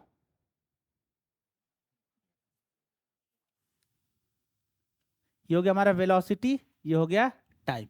इक्वेशन क्या आया, v इक्वल टू -20 -10 टी। जब t बराबर 0 डाल देता तो वेलोसिटी कितना है, -20। मतलब यहां से तो शुरू होगा, ये कहानी तो समझ में आ गया, ठीक है। जैसे जैसे टाइम बढ़ेगा तो वेलोसिटी क्या होगा, मैग्नीट्यूड क्या होगा, स्पीड इसका बढ़ेगा। मैग्नीट्यूड की बात करो, टी बराबर 1 पे कितना हो जाएगा, माइनस कितना हो जाएगा, -30। टी बराबर 2 पे कितना हो जाएगा, -40। तो क्या, अच्छा एक बात और बताओ, ये वाई एक्सिस पे है, ये -20, और ये किस पे है, -10 x। कैसा लाइन है, स्ट्रेट लाइन। स्लोप कितना है, -10, स्लोप नेगेटिव है, ठीक है। अच्छा वाई इंटरसेप्ट कितना, -20। तो ये लाइन कहां से जाएगा, कहीं यहां से, ये है ना, इसका वाई इंटरसेप्ट कितना है, -20, स्लोप नेगेटिव दिख रहा है, क्लियर है। तो ये वेलोसिटी टाइम ग्राफ हो गया। सबसे टफ क्या था, डिस्टेंस टाइम ग्राफ। ये समझ में आया। चलो डिस्टेंस टाइम ग्राफ बताओ। दोनों बनाना था, डिस्टेंस और डिस्प्लेसमेंट दोनों। बनेगा तो एक ही, ठीक है, ये अलग बनेगा।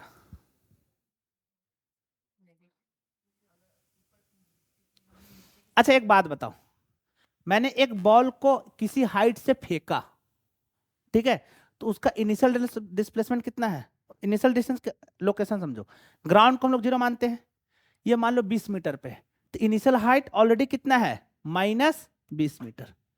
फिर जैसे जैसे वो नीचे आएगा तो हाइट क्या होगा, कम होगा। कम होता तो अब डिस्प्लेसमेंट कितना हो जाएगा, 0। इसका मतलब कम होते होते 0 पे हो जाएगा। अभी ये ऐसे जाएगा चाहे तो ऐसे जाएगा। नहीं वो ऐसे नहीं लेते हैं ना रेफरेंस पॉइंट। अच्छा एक चीज और बताओ, मान लो किसी भी बॉल को वर्टिकली ऊपर फेंक दिया, फिर ऊपर से नीचे आ गया, वेलोसिटी टाइम ग्राफ कैसा होगा, बनाओ। एक बॉल को ऊपर फेंका 20 मीटर पर सेकेंड से, इसका तुम velocity versus time graph plot करके दिखाओ, दिखाओ फटाफट।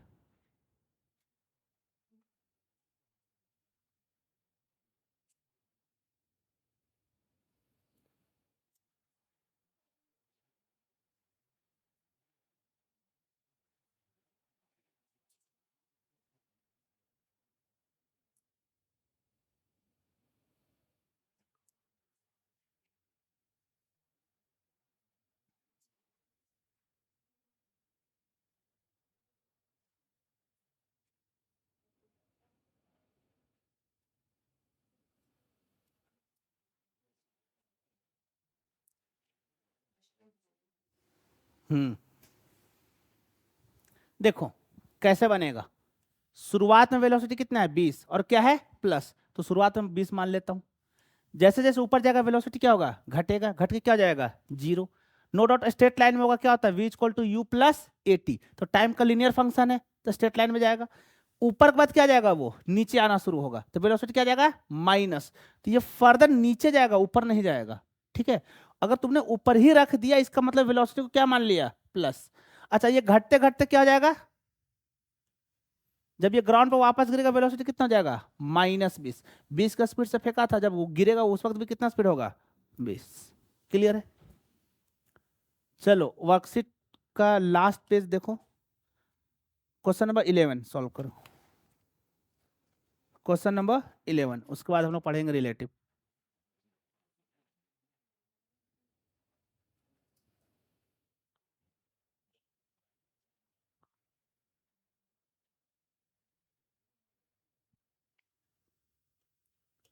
सबसे पहला क्वेश्चन मेरा ये है, क्या इसमें मैं इक्वेशन ऑफ मोशन लगा सकता हूं।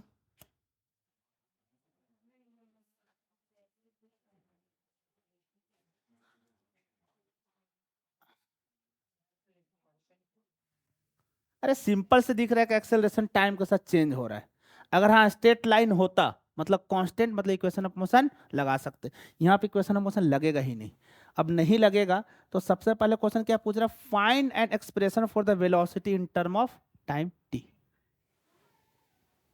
क्लियर है। अब बताओ एक्सेलरेशन टाइम ग्राफ से वेलोसिटी कैसे आएगा। इसका मतलब किसी भी एक टाइम पे क्या निकालना है, इसका एरिया निकालो। अच्छा एक चीज और, दो चीजें इसको सॉल्व करने का, एक और मैं आसान सा तरीका बताओ। एक तो एरिया निकाल सकते हो, आफ्टर दैट एक्सेलरेशन को क्या लिख सकते हैं dv अपॉन dt। अगर मैं इस एक्सेलरेशन का इक्वेशन लिख दूं, क्या इस स्ट्रेट लाइन का इक्वेशन लिख सकते हो तुम लोग, बिल्कुल लिख सकते हो। इसका कोऑर्डिनेट क्या है बताओ, 0, -2। इसका कोऑर्डिनेट क्या है 1, 0। क्या दो पॉइंट से इक्वेशन ऑफ स्ट्रेट लाइन लिखने आता है, बताओ क्या था formula, y minus y1 divide by x minus x1 equal to y2 minus y1 divide by x2 minus x1। कुछ याद आ रहा है इक्वेशन, ये बेसिकली स्लोप लाइन स्लोप होता था। चलो किसी को भी x2 y2 मान लो, चलो इसको मान लेता हूं मैं x1 y1 और इसको मान लेता हूं x2 y2। चलो बताओ क्या इक्वेशन होगा फटाफट बताओ है, y इक्वल टू -2। चलो यहां तक तो समझ में आ रहा है कि हाँ ठीक है, तुम्हारा इंटरसेप्ट कितना है -2 और स्लोप कितना होना चाहिए 2। तो देखो वर्टिकल अपन हॉरिजॉन्टल करो 2/1 कितना आ जाएगा 2। तो एक स्मार्ट तरीका ये भी लिखने का, तुम बहुत सारे तरीके से लिख सकते हो। अगर तुम इस वाले तरीके से लिखो ना क्या आ जाएगा, देखो y माइनस y1, मैंने इसको y1 माना कितना है -2, तो माइनस माइनस क्या हो जाएगा plus, divide by x minus x1, x1 कितना है 0 बराबर y2, y2 कितना है 0 माइनस y1 कितना है -2 डिवाइड बाई x2 कितना है 1 और x1 कितना है 0। तो कितना हो जाएगा 2 डिवाइड बाई 1। तो इक्वेशन क्या बन गया y plus 2 equal to 2x। तो क्या बन गया 2x प्लस सॉरी -2। या फिर अगर तुम्हारा दिमाग बहुत सही चलता है, तुम्हें अगर हर एक चीज याद हो, तो मैंने एक बहुत बोला कि एक ही इक्वेशन से ना सारा इक्वेशन लिखा जाएगा। एक इक्वेशन बस स्टैंडर्ड याद रखना है। वो इक्वेशन क्या था y बराबर mx प्लस सी, mx प्लस सी, जिसमें m क्या था स्लोप। देखो इस लाइन का स्लोप क्या हो जाएगा वर्टिकल अपन हॉरिजॉन्टल कितना है 2, तो y बराबर क्या हो जाएगा 2x प्लस सी। इंटरसेप्ट, इंटरसेप्ट क्या कर रहा है नेगेटिव में, मतलब -2। लिख दिया लाइन में, कहानी खत्म। अच्छा y पे क्या है एक्सेलरेशन और x पे क्या है टाइम, तो फाइनल इक्वेशन क्या बनेगा a equal to 2t minus 2, ये बनेगा ना। y पे मैंने किसको रखा है एक्सेलरेशन को और x पे किसको रखा है टाइम को। क्या हमें equation as a acceleration as a function of time मिल गया। a बराबर क्या आया 2t माइनस 2। अच्छा a को हमने लिखता क्या है dv अपॉन dt, इसको इधर मल्टीप्लाई कर दो, क्या जगह देखो 2t minus 2 into d t equal to dv। अभी तुम्हें dv मिला है और तुमको चाहिए क्या v, तो dv से v कैसे आओगे, इंटीग्रेट कर दो, तो dv का इंटीग्रेशन तो v मिल गया, ठीक है। अच्छा बट एक चीज और प्रॉब्लम है, प्रॉब्लम क्या है, लिमिट का। किसका प्रॉब्लम है, लिमिट का। अगर तुम लिमिट नहीं डालोगे तो एक कांस्टेंट आ जाएगा साथ में, बताया था ना। अगर तुम इसमें लिमिट नहीं डालोगे तो इंटीग्रेट करने के बाद प्लस सी लिखते हैं, बट हमें एक लिमिट चाहिए, तो उसके लिए हमको इक्वेशन से ढूंढने पड़ेगा। कुछ दिया हुआ क्या,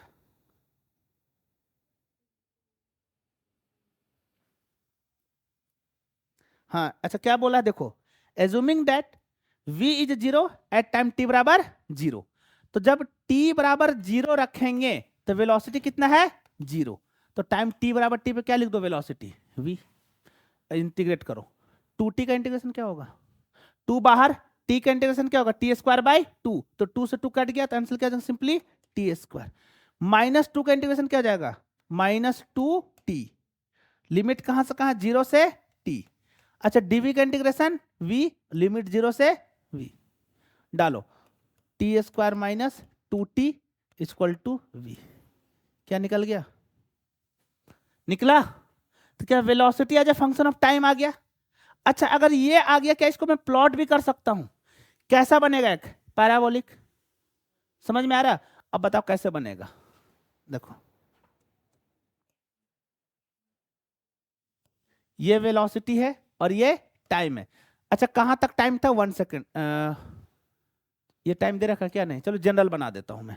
अब बताओ velocity as a function of time, क्या इक्वेशन आया, velocity equal to t square minus 2t, time t बराबर 0 पे वेलोसिटी कितना है, देखो डालो 0 0, तो मतलब शुरुआत कहां से होगा, ओरिजिन से, ठीक है। अच्छा एक चीज और देखो, क्या वेलोसिटी हमेशा बढ़ रहा है,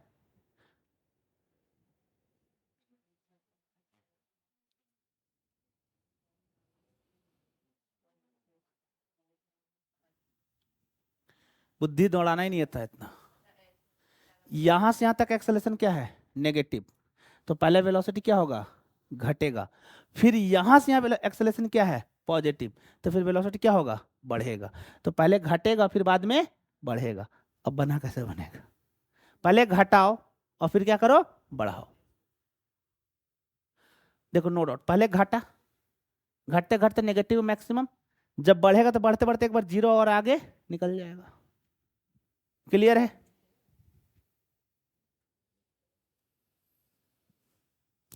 चलो खैर ये तो मैं एक्स्ट्रा बता दिया, ये इसमें क्वेश्चन में था भी नहीं। अच्छा अगला क्वेश्चन क्या है इसमें, calculate the displacement of particle. अच्छा अब बताओ, क्या तुम्हें वेलोसिटी मिल गया, डिस्प्लेसमेंट कैसे निकालोगे, वेलोसिटी को फर्दर कैसे लिख देंगे, D x by D T, एक बार और इंटीग्रेट कर दो, करो, हमें क्या मिला, देखो क्या आया था वेलोसिटी की इक्वेशन, बताओ टी स्क्वायर माइनस 2t।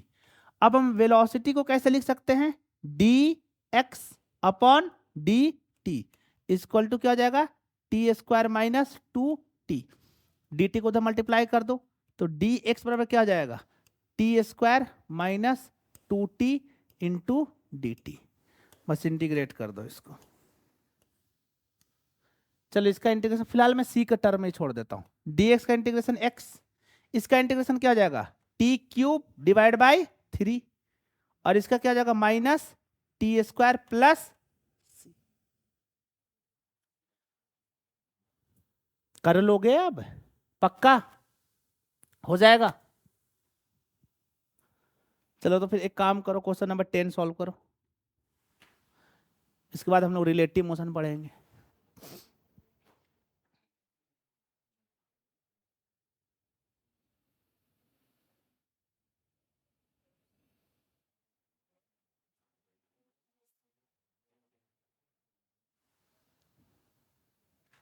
अच्छा बताओ, क्या इसमें भी इक्वेशन ऑफ मोशन कहां से कहां लगा सकता हूं, एक बार बताओ, सबसे पहले कहां से कहां लगा सकता हूं,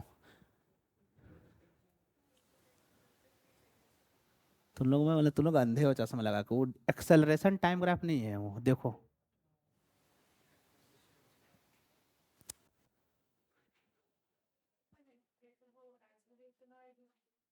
बस फिजिक्स पढ़ने में दिमाग का ऐसे एकदम ऐसे ऐसा लगता है कि पूरा दिमाग चुस जाता होगा, है ना।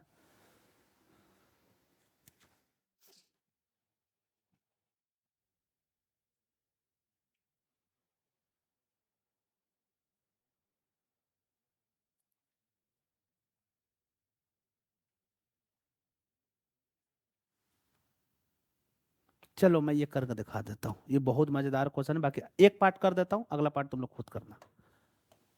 देखो यहाँ पे तुम जो कर रहे हो वो होगा ही नहीं। देखो एक ऐसे है, फिर यहाँ से ऐसे है, और फिर ऐसे, यही है ना, यही है ना। ये क्या है, एक्सेलरेशन, और ये है डिस्प्लेसमेंट। इन दोनों के हेल्प से तुम्हें क्या जाना है, वेलोसिटी पे। चलो एक चीज बहुत अच्छा सा दिखाता हूं तुमको। सबसे पहले इसका इक्वेशन लिखो। ये क्या हो जाएगा, ए बराबर क्या हो जाएगा, ए बराबर बताओ, 2। कांस्टेंट है ना एक्सेलरेशन। अरे भाई एक्सेलरेशन क्या है, कांस्टेंट। ठीक है। अच्छा एक बात बताओ, तुमको एक्सेलरेशन दे रखा है, ठीक है, स्टार्टिंग फ्रॉम रेस्ट। तो तुम लोग थोड़ा सा बुद्धि नहीं होगा, तो एक्सेलरेशन कितना है, 2 मीटर पर सेकेंड स्क्वायर। क्या एक्सेलरेशन कांस्टेंट है, क्या इक्वेशन ऑफ मोशन लगा सकते हैं, हाँ। स्टार्टिंग फ्रॉम रेस्ट यू बराबर कितना है, 0। कितना चल जाएगा डिस्प्लेसमेंट, 40 मीटर। क्या पूछ रहा है, वेलोसिटी। बहुत टफ है क्या ये, बताओ। तुमको यही तो रिकॉग्नाइज करना है ना कि कहां पे इक्वेशन ऑफ मोशन लगेगा। तो पहला सेगमेंट में तो एक्सेलरेशन कांस्टेंट है, कौन सा इक्वेशन लगेगा, पर v है वहां पे, u भी नहीं। अच्छा u दिया वहां, v square minus v square equal to u square plus 2as। u 0 है, a कितना है 2, तो 2 2 4 4 कितना हो जाएगा, 160 होगा ना। इसको तो कुछ भी नहीं करना है, समझ में आया। अच्छा तुमने क्या बोला था, स्क्वायर ऑफ एरिया। तुमने क्या बोला था, स्क्वायर ऑफ स्लोप। स्लोप क्या देगा इसका बताओ। एक्सेलरेशन का यूनिट क्या होता है, metre per second square divide by metre, तो ये हो जाएगा 1/सेकेंड का स्क्वायर। चलो एरिया करो, हाँ वो भी करके देख लेते। एरिया क्या जाएगा, metre per second square into metre, तो क्या जाएगा, मीटर पर सेकेंड का होल स्क्वायर। मतलब एरिया का स्क्वायर करना है, और एरिया भी कहां तक, एक्स बराबर 40 सेकेंड तक। कहां तक लेना है, 40 मीटर तक ना। अगर ये 40 है और एक्सेलरेशन कितना है 2, तो एरिया कितना हो जाएगा 80। और 80 का स्क्वायर कितना होता है, कर पाओगे ये काम, समझ में आ रहा है। तो ये काम मत करना, ये समझा रहा हूं। चलो बाकी तुम लोग ग्राफ को सॉल्व करके आना। अब मोस्ट इंपॉर्टेंट आज का लेक्चर पढ़ते, लिखो रिलेटिव मोशन।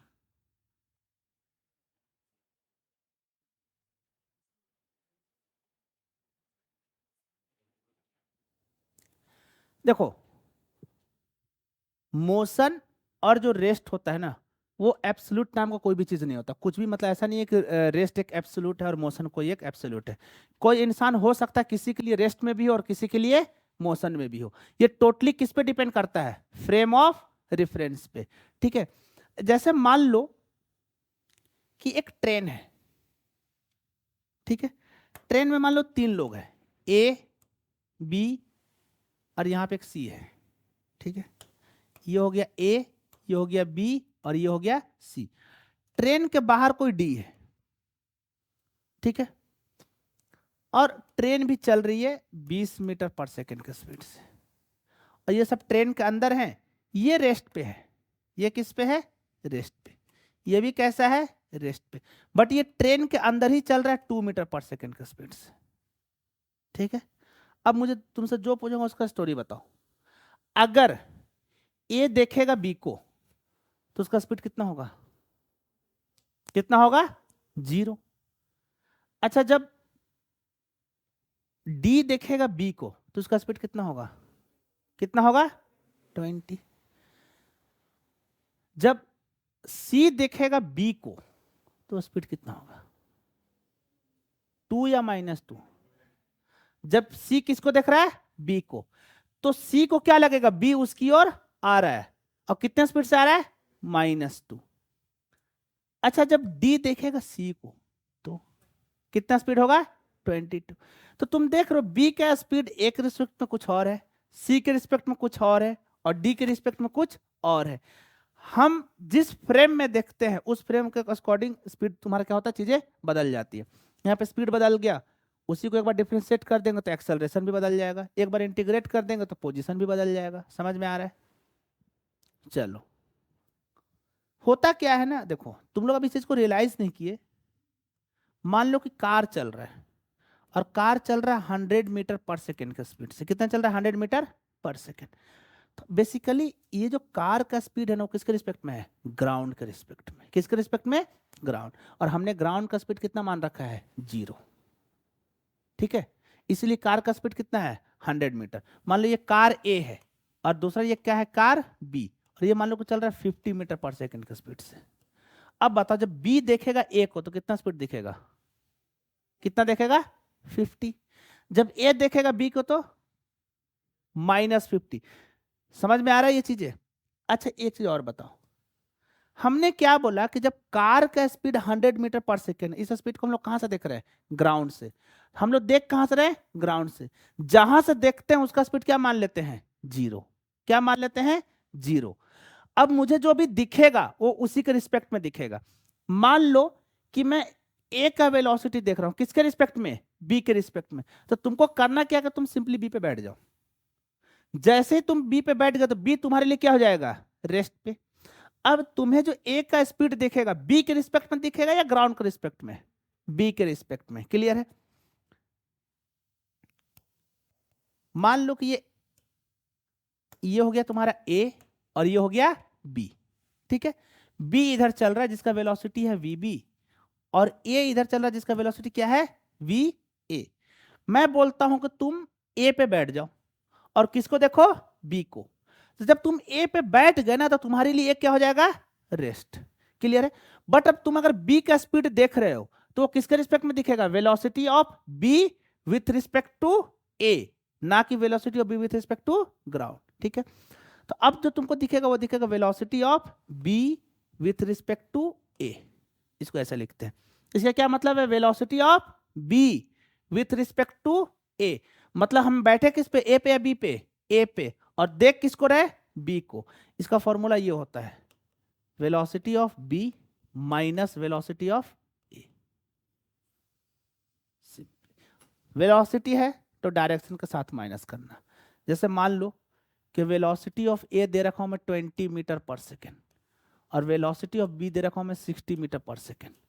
अब मैं तुमसे पूछता हूं कि find the velocity of B with respect to A, तो क्या हो जाएगा, velocity of B minus velocity of A. तो वेलोसिटी ऑफ बी कितना है 60, वेलोसिटी ऑफ ए कितना है 20, कितना आंसर आ जाएगा 40।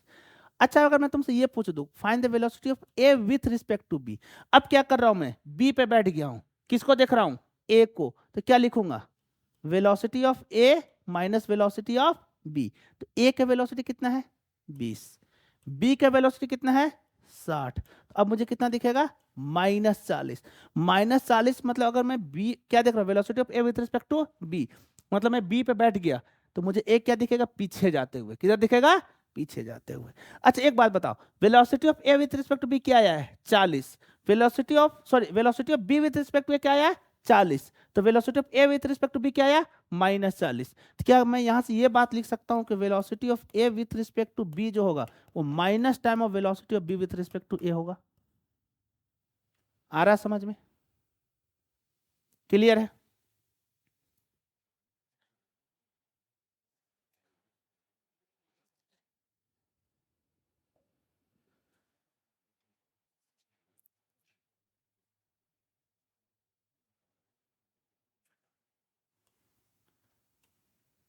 अच्छा एक चीज और, मान लो कि एक कार ए है जिसका वेलोसिटी है तुम्हारा 20 मीटर पर सेकेंड और ये कार बी है जिसका वेलोसिटी है 40 मीटर पर सेकेंड। बताओ कि velocity of B with respect to A क्या होगा। Velocity of B with respect to क्या होगा, velocity of B minus velocity of A. Velocity of B कितना, -40 माइनस वेलोसिटी ऑफ ए कितना जगह, -60। क्लियर है। अच्छा मान लो कि ये एक्सेलरेट कर रहा है, इसका एक्सेलरेशन है 2 मीटर पर सेकेंड और इसका एक्सेलरेशन है आगे की ओर 3 मीटर पर सेकेंड। तो बताओ acceleration of B with respect to A क्या हो जाएगा, acceleration of B minus acceleration of A. तो बी का एक्सेलरेशन कितना है 3 और ए का एक्सेलरेशन कितना है 2, तो नेट एक्सेलरेशन कितना हो जाएगा 1। समझ में आ रहा है। अगर मैं एक्सेलरेशन को रिलेटिव देख सकता हूं, वेलोसिटी को रिलेटिव देख सकता हूं, पोजीशन को रिलेटिव देख सकता हूं, क्या इक्वेशन ऑफ मोशन भी रिलेटिव में लगा सकता हूं। क्या इक्वेशन ऑफ मोशन को ऐसे लिख सकता हूं, velocity of b with respect to a is equal to initial velocity of b with respect to a is equal to initial acceleration of b with respect to a into t। लिख सकता हूं क्या, लिख सकता हूं ना। ये कौन सा वेलोसिटी है, रिलेटिव वेलोसिटी। ये कौन सा है, रिलेटिव। ये कौन सा है, रिलेटिव। टाइम भी रिलेटिव होगा, टाइम हमेशा एब्सोल्यूट। क्लियर है। तुम्हारे केस में जब तुम पढ़ोगे क्वांटम तब बदलेगा रिलेटिव। ठीक है, क्लियर है यहां तक। देखो इसका यूज कहाँ है मैं बताता हूं। देखो एक बॉल है मान लो और एक इधर है बॉल। मान लो कि मैं इसको यहां से जस्ट ड्रॉप करता हूं, कितना ड्रॉप किया, जस्ट। यू कितना हो जाएगा 0। और एक बॉल को मैं फेंकता हूं यू बराबर 40 मीटर पर सेकेंड। ठीक है, और दोनों के बीच का जो डिस्टेंस है वो है तुम्हारा 500 मीटर। कितना है 500 मीटर। मैं पूछ देता हूं तुमसे, बताओ कब दोनों कोलाइड करेगा। क्वेश्चन समझ में आ रहा क्या है।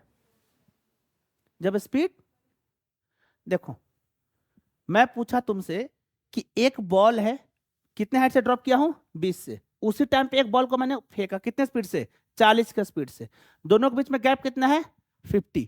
बताओ दोनों कब कोलाइड करेगा। कोलाइड कब करेगा, जब दोनों को एक ही लोकेशन पे एक समय पे पहुंचना होगा। मान लो अगर तुम इसको नॉर्मल मेथड से सॉल्व करते तो क्या करोगे, देखो मान लो कि कहीं यहां कोलाइड किया, कहां किया, यहां। तो इस टी टाइम में इसको यहां आना होगा और उसी टी टाइम में इसको भी यहां आना होगा। मान लेता हूं थोड़ी देर के लिए x है, तो ये डिस्टेंस कितना हो जाएगा, x equal to u t plus half a t square. U कितना है 0, एक्सेलरेशन कितना है 10, तो हाफ ए टी स्क्वायर में क्या जाएगा 5t स्क्वायर। अच्छा ये वाला डिस्टेंस कितना हो जाएगा बताओ, 40t माइनस 5t स्क्वायर, यही होगा ना। अच्छा इन दोनों डिस्टेंस का सम कितना होना चाहिए 500। 5t square plus 40t minus 5t square करके 40t बराबर 500, तो कितना हो जाएगा t बराबर 50 डिवाइड बाई 4।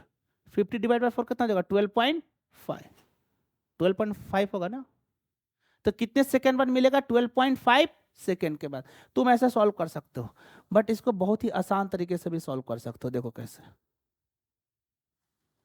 इसको तुम सॉल्व कर सकते हो रिलेटिव का स्पीड। इसको तुम मान लो ए और इसको मान लो बी। रिलेटिव में क्या करना है, किसी एक पे बैठ जाओ, ए पे बैठ जाओ चाहे तो बी बैठ जाओ। अगर मैं मान लो कि इस पे बैठ गया तो मेरे लिए ए क्या हो जाएगा रेस्ट और बी मोशन करेगा। चलो ठीक है, एक काम करते मैं ए पे बैठ जाता हूं और किसको देखता हूं बी को। तो बताओ velocity of B with respect to A क्या हो जाएगा, velocity of B minus velocity of A. Velocity of B कितना है 0 माइनस वेलोसिटी ऑफ ए कितना है 40, कितना जाएगा -40 मीटर पर सेकेंड। माइनस का मतलब क्या कि मुझे ये किधर आते हुए दिखेगा नीचे। ठीक है, क्या सिर्फ वेलोसिटी को रिलेटिव लेना पड़ेगा या एक्सेलरेशन को भी। अब क्या लिखेंगे, acceleration of B with respect to A. क्या लिखेंगे, acceleration of B minus acceleration of A. पता बी का एक्सेलरेशन कितना -10 माइनस ए का एक्सेलरेशन कितना -10, कितना हो गया। क्या ये एक्सेलरेट कर रहा है या यूनिफॉर्म है। अब बताओ इन दोनों के बीच का एक्सेलरेशन कितना हो गया 0।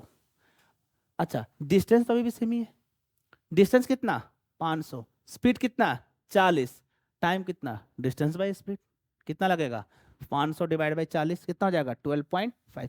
क्या फायदा हुआ यहां पे एक्सेलरेशन 0 हो गया। नहीं समझे, चलो एक और करो फिर।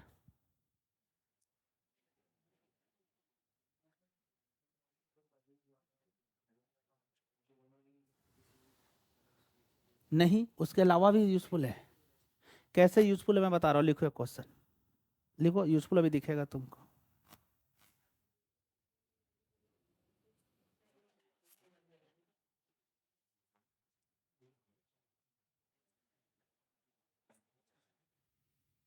लिखो car A and car B, car A and car B start moving simultaneously. Car A and car B start moving simultaneously in the same direction. In the same direction.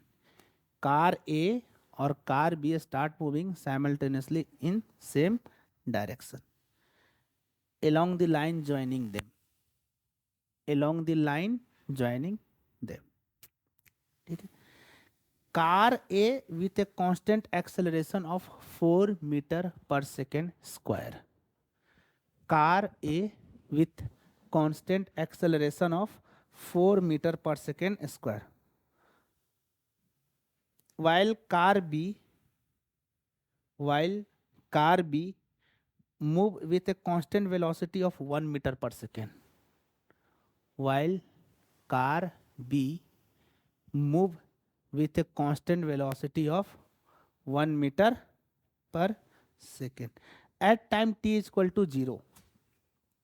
At time t is equal to 0, car A is 10 meter behind B. At time t is equal to 0, car A is 10 meter behind car B. Full stop के बाद लिखो find the time when car A overtake car B. Find the time when car A overtake car B. Repeat कर दूं, लिखो कहां तक पहुंच गए बताओ. Moving along the line joining them with a constant acceleration. Same direction तक ही लिखे हो अभी तुम. along the line joining them लिखो, along the line joining them. full stop. car A with a constant acceleration 4 meter per second square. Car A with constant acceleration 4 meter per second square. While car B move with constant velocity 1 meter per second. Car A with constant acceleration 4 meter per second square, while car B move with constant velocity of 1 meter per second. Clear है.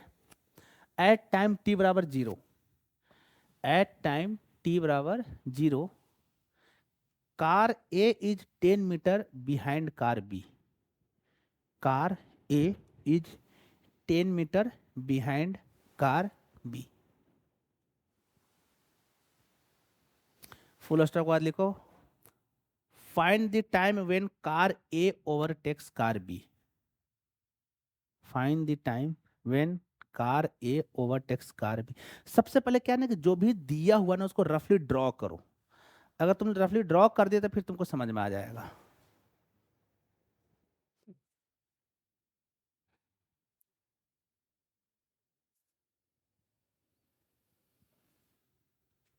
आ गया किसी का answer? क्या negative आ रहा है?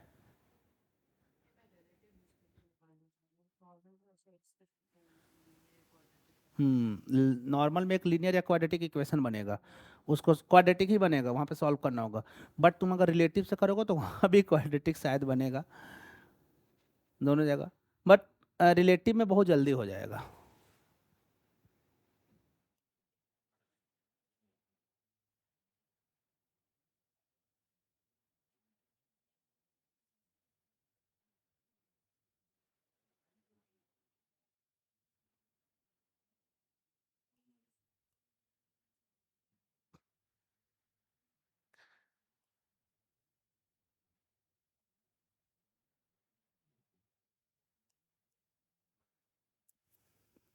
अच्छा, car ए का initial speed कितना था? कुछ दिया हुआ है? अच्छा एक्सेलरेशन तो इनिशियल स्पीड नहीं दिया है।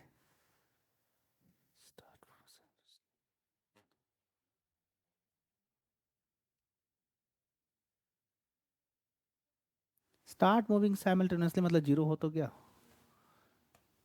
इनिशियल स्पीड ऑफ यू कितना है, जीरो, और एक्सेलरेशन ऑफ ए कितना है, 4 मीटर/सेकेंड स्क्वायर। अच्छा इसका एक्सेलरेशन कितना है, ए बी का 0। क्लियर है, यहां तक डेटा समझ में आया सबको?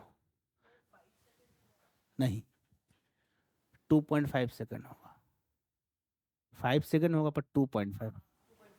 हाँ आ गया, आंसर आने के बाद मिल जाता है। देखो दो तरीका है, तुम ना पहले इसको विजुअलाइज करो फिर सॉल्व करना। होगा क्या सोचो, क्या ये कांस्टेंट स्पीड से चलेगा, कितना रहा, हाँ तो किसका किसका आ गया, बस दो लोग का। देखो देखो होगा क्या कि ये कांस्टेंट स्पीड से आगे बढ़ते रहेगा, बढ़ते बढ़ते बढ़ते मान लो यहाँ पहुंच गया इस पॉइंट पे, मान लो इससे कितना डिस्टेंस चला, x। बट तुम इसके बारे में सोचो, इसका इनिशियल स्पीड कितना है, 0, बट इसके पास है क्या, एक्सेलरेशन, और दोनों का सेम डायरेक्शन है, तो क्या इसका स्पीड बढ़ेगा, बढ़ते बढ़ते बढ़ते बढ़ते इसका स्पीड बहुत ज्यादा बढ़ेगा। एक टाइम ऐसा आएगा जब इसको क्या कर देगा, ओवरटेक। ठीक है, तो मान लो t टाइम बराबर ये यहाँ पे मिला है, और t ही टाइम में ये भी कहाँ आ गया, यहाँ पे आ गया, तो दोनों एक दूसरे को पकड़ लेगा। अगर मान लो इस a को यहाँ पे इसको पकड़ना है b को, तो दोनों को सेम टाइम में यहाँ पहुंचने पड़ेगा। तो t टाइम में मान लो कि b कितना चला, x, तो t टाइम में a कितना चलेगा, 10 + x। अब फिर दोनों को क्या कर दो, सॉल्व। एक तो ये तरीका है, कैसे सॉल्व करोगे, देखो सबसे पहले निकालो कि x होगा कितना, तो x हो जाएगा वेलोसिटी इंटू टाइम। वेलोसिटी कितना है 1 और टाइम कितना है t, तो 1 इंटू टी बराबर कितना हो जाएगा t। ये वाला डिस्टेंस कितना है t। अच्छा अब बताओ कि a कितना डिस्टेंस चलेगा, a डिस्टेंस चलेगा x प्लस टी, और वो कितना हो जाएगा ut plus half a t square.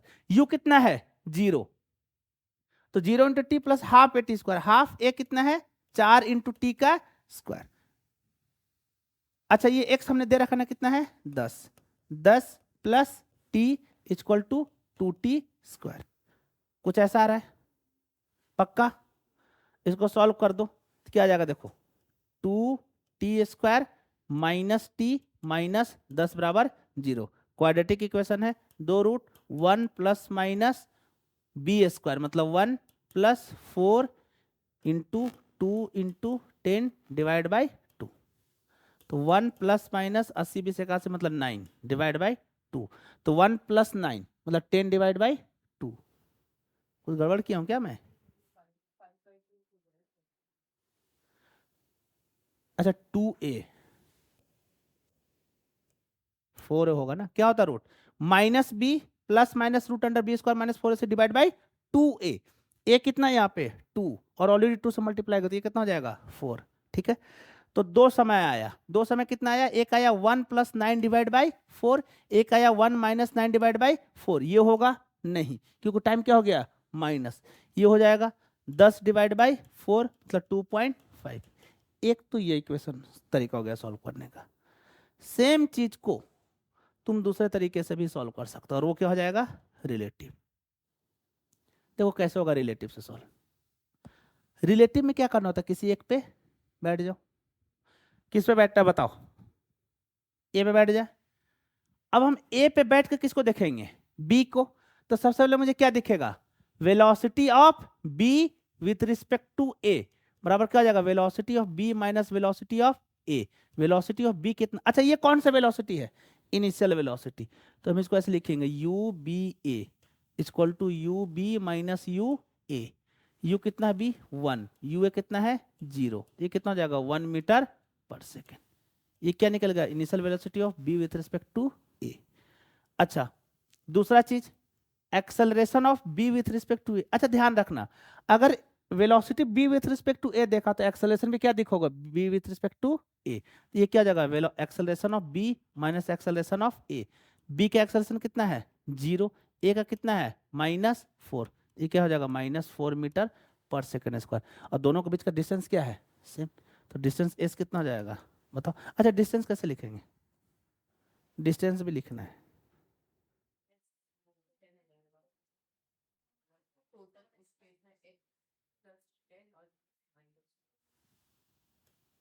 S equal to u t plus, क्या लिखते हैं, S equal to u t plus half a t square. S u कितना है बता रहा हूँ, इसे तो बता रहा हूँ, रुक जाओ। टी प्लस 1/2 ए कितना है, -4 इंटू टी स्क्वायर। क्लियर है यहाँ तक? तो ये हो जाएगा टी माइनस 2 टी स्क्वायर बराबर एस। तो अगर इक्वेशन इसको इधर ले आओ तो क्या हो जाएगा, 2 T square plus 2 T square minus T plus S बराबर 0। अब बताओ, बिल्कुल एस रिलेटिव ले नहीं सकते, एस रिलेटिव ही लेंगे। अब बताओ एस प्लस 10 होगा या -10 होगा? बारिश हो रही है, चलिए ठीक है, मैं इसके बाद सॉल्व करता हूँ। बेसिकली एस है क्या, डिस्प्लेसमेंट, मतलब दोनों के बीच पे क्या लिखेंगे यहाँ पे, position of B with respect to A, ये लिखेंगे ना। ये क्या हो जाएगा, position of B minus position of A. अब बताओ बी का पोजीशन क्या है, क्या है, और ए का सोच के बताओ।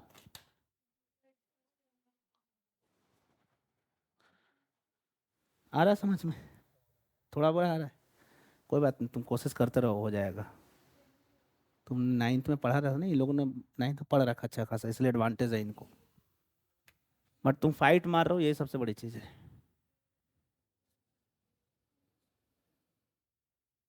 बताओ बताओ बताओ, -10 आएगा कि +10 आएगा? इक्वेशन तो सेम ही बननी चाहिए। तो यहाँ से तो बुद्धि है, क्या आएगा? चलो 1 मिनट बस थम जाओ, हिंट दे देता हूँ, बाकी सोचना तुम लोग। कोई यहाँ पे एक ए है, कोई यहाँ पे बी है, ये मान लो एक्स ए का पोजीशन है और ये किसका, एक्स बी का। अगर ए देखेगा बी को, ए किसको देख रहा है, बी को, क्या लिखेंगे, position of B with respect to A. अगर ए देख रहा है किसको, बी को, तो position of B with respect to A क्या लिखेंगे, position of B minus position of A. अच्छा जब बी देखेगा ए को तो क्या लिखेंगे, position of A with respect to B, क्या लिखेंगे, position of A minus position of B. अब कुछ आ रहा है समझ में? अब बताओ कौन माइनस होगा इसमें? हम्म,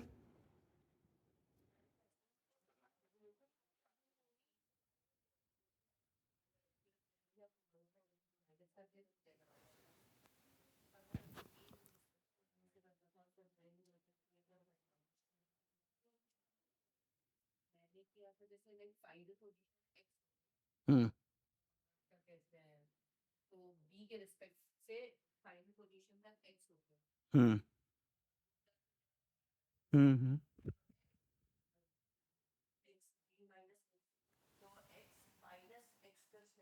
तुम लोग समझ पा रहे हो? मैं भी नहीं समझ पा रहा हूँ, मैं भी नहीं सुन पा रहा तो। देखो ट्विस्ट देखो, हम देख कहाँ रहे हैं मोशन, किसको मोशन को देख रहे हो? हम बेटा जिसको भी देखते हैं ना उस पॉइंट को ओरिजिन मानते हैं। क्या मानते हैं उसको, ओरिजिन।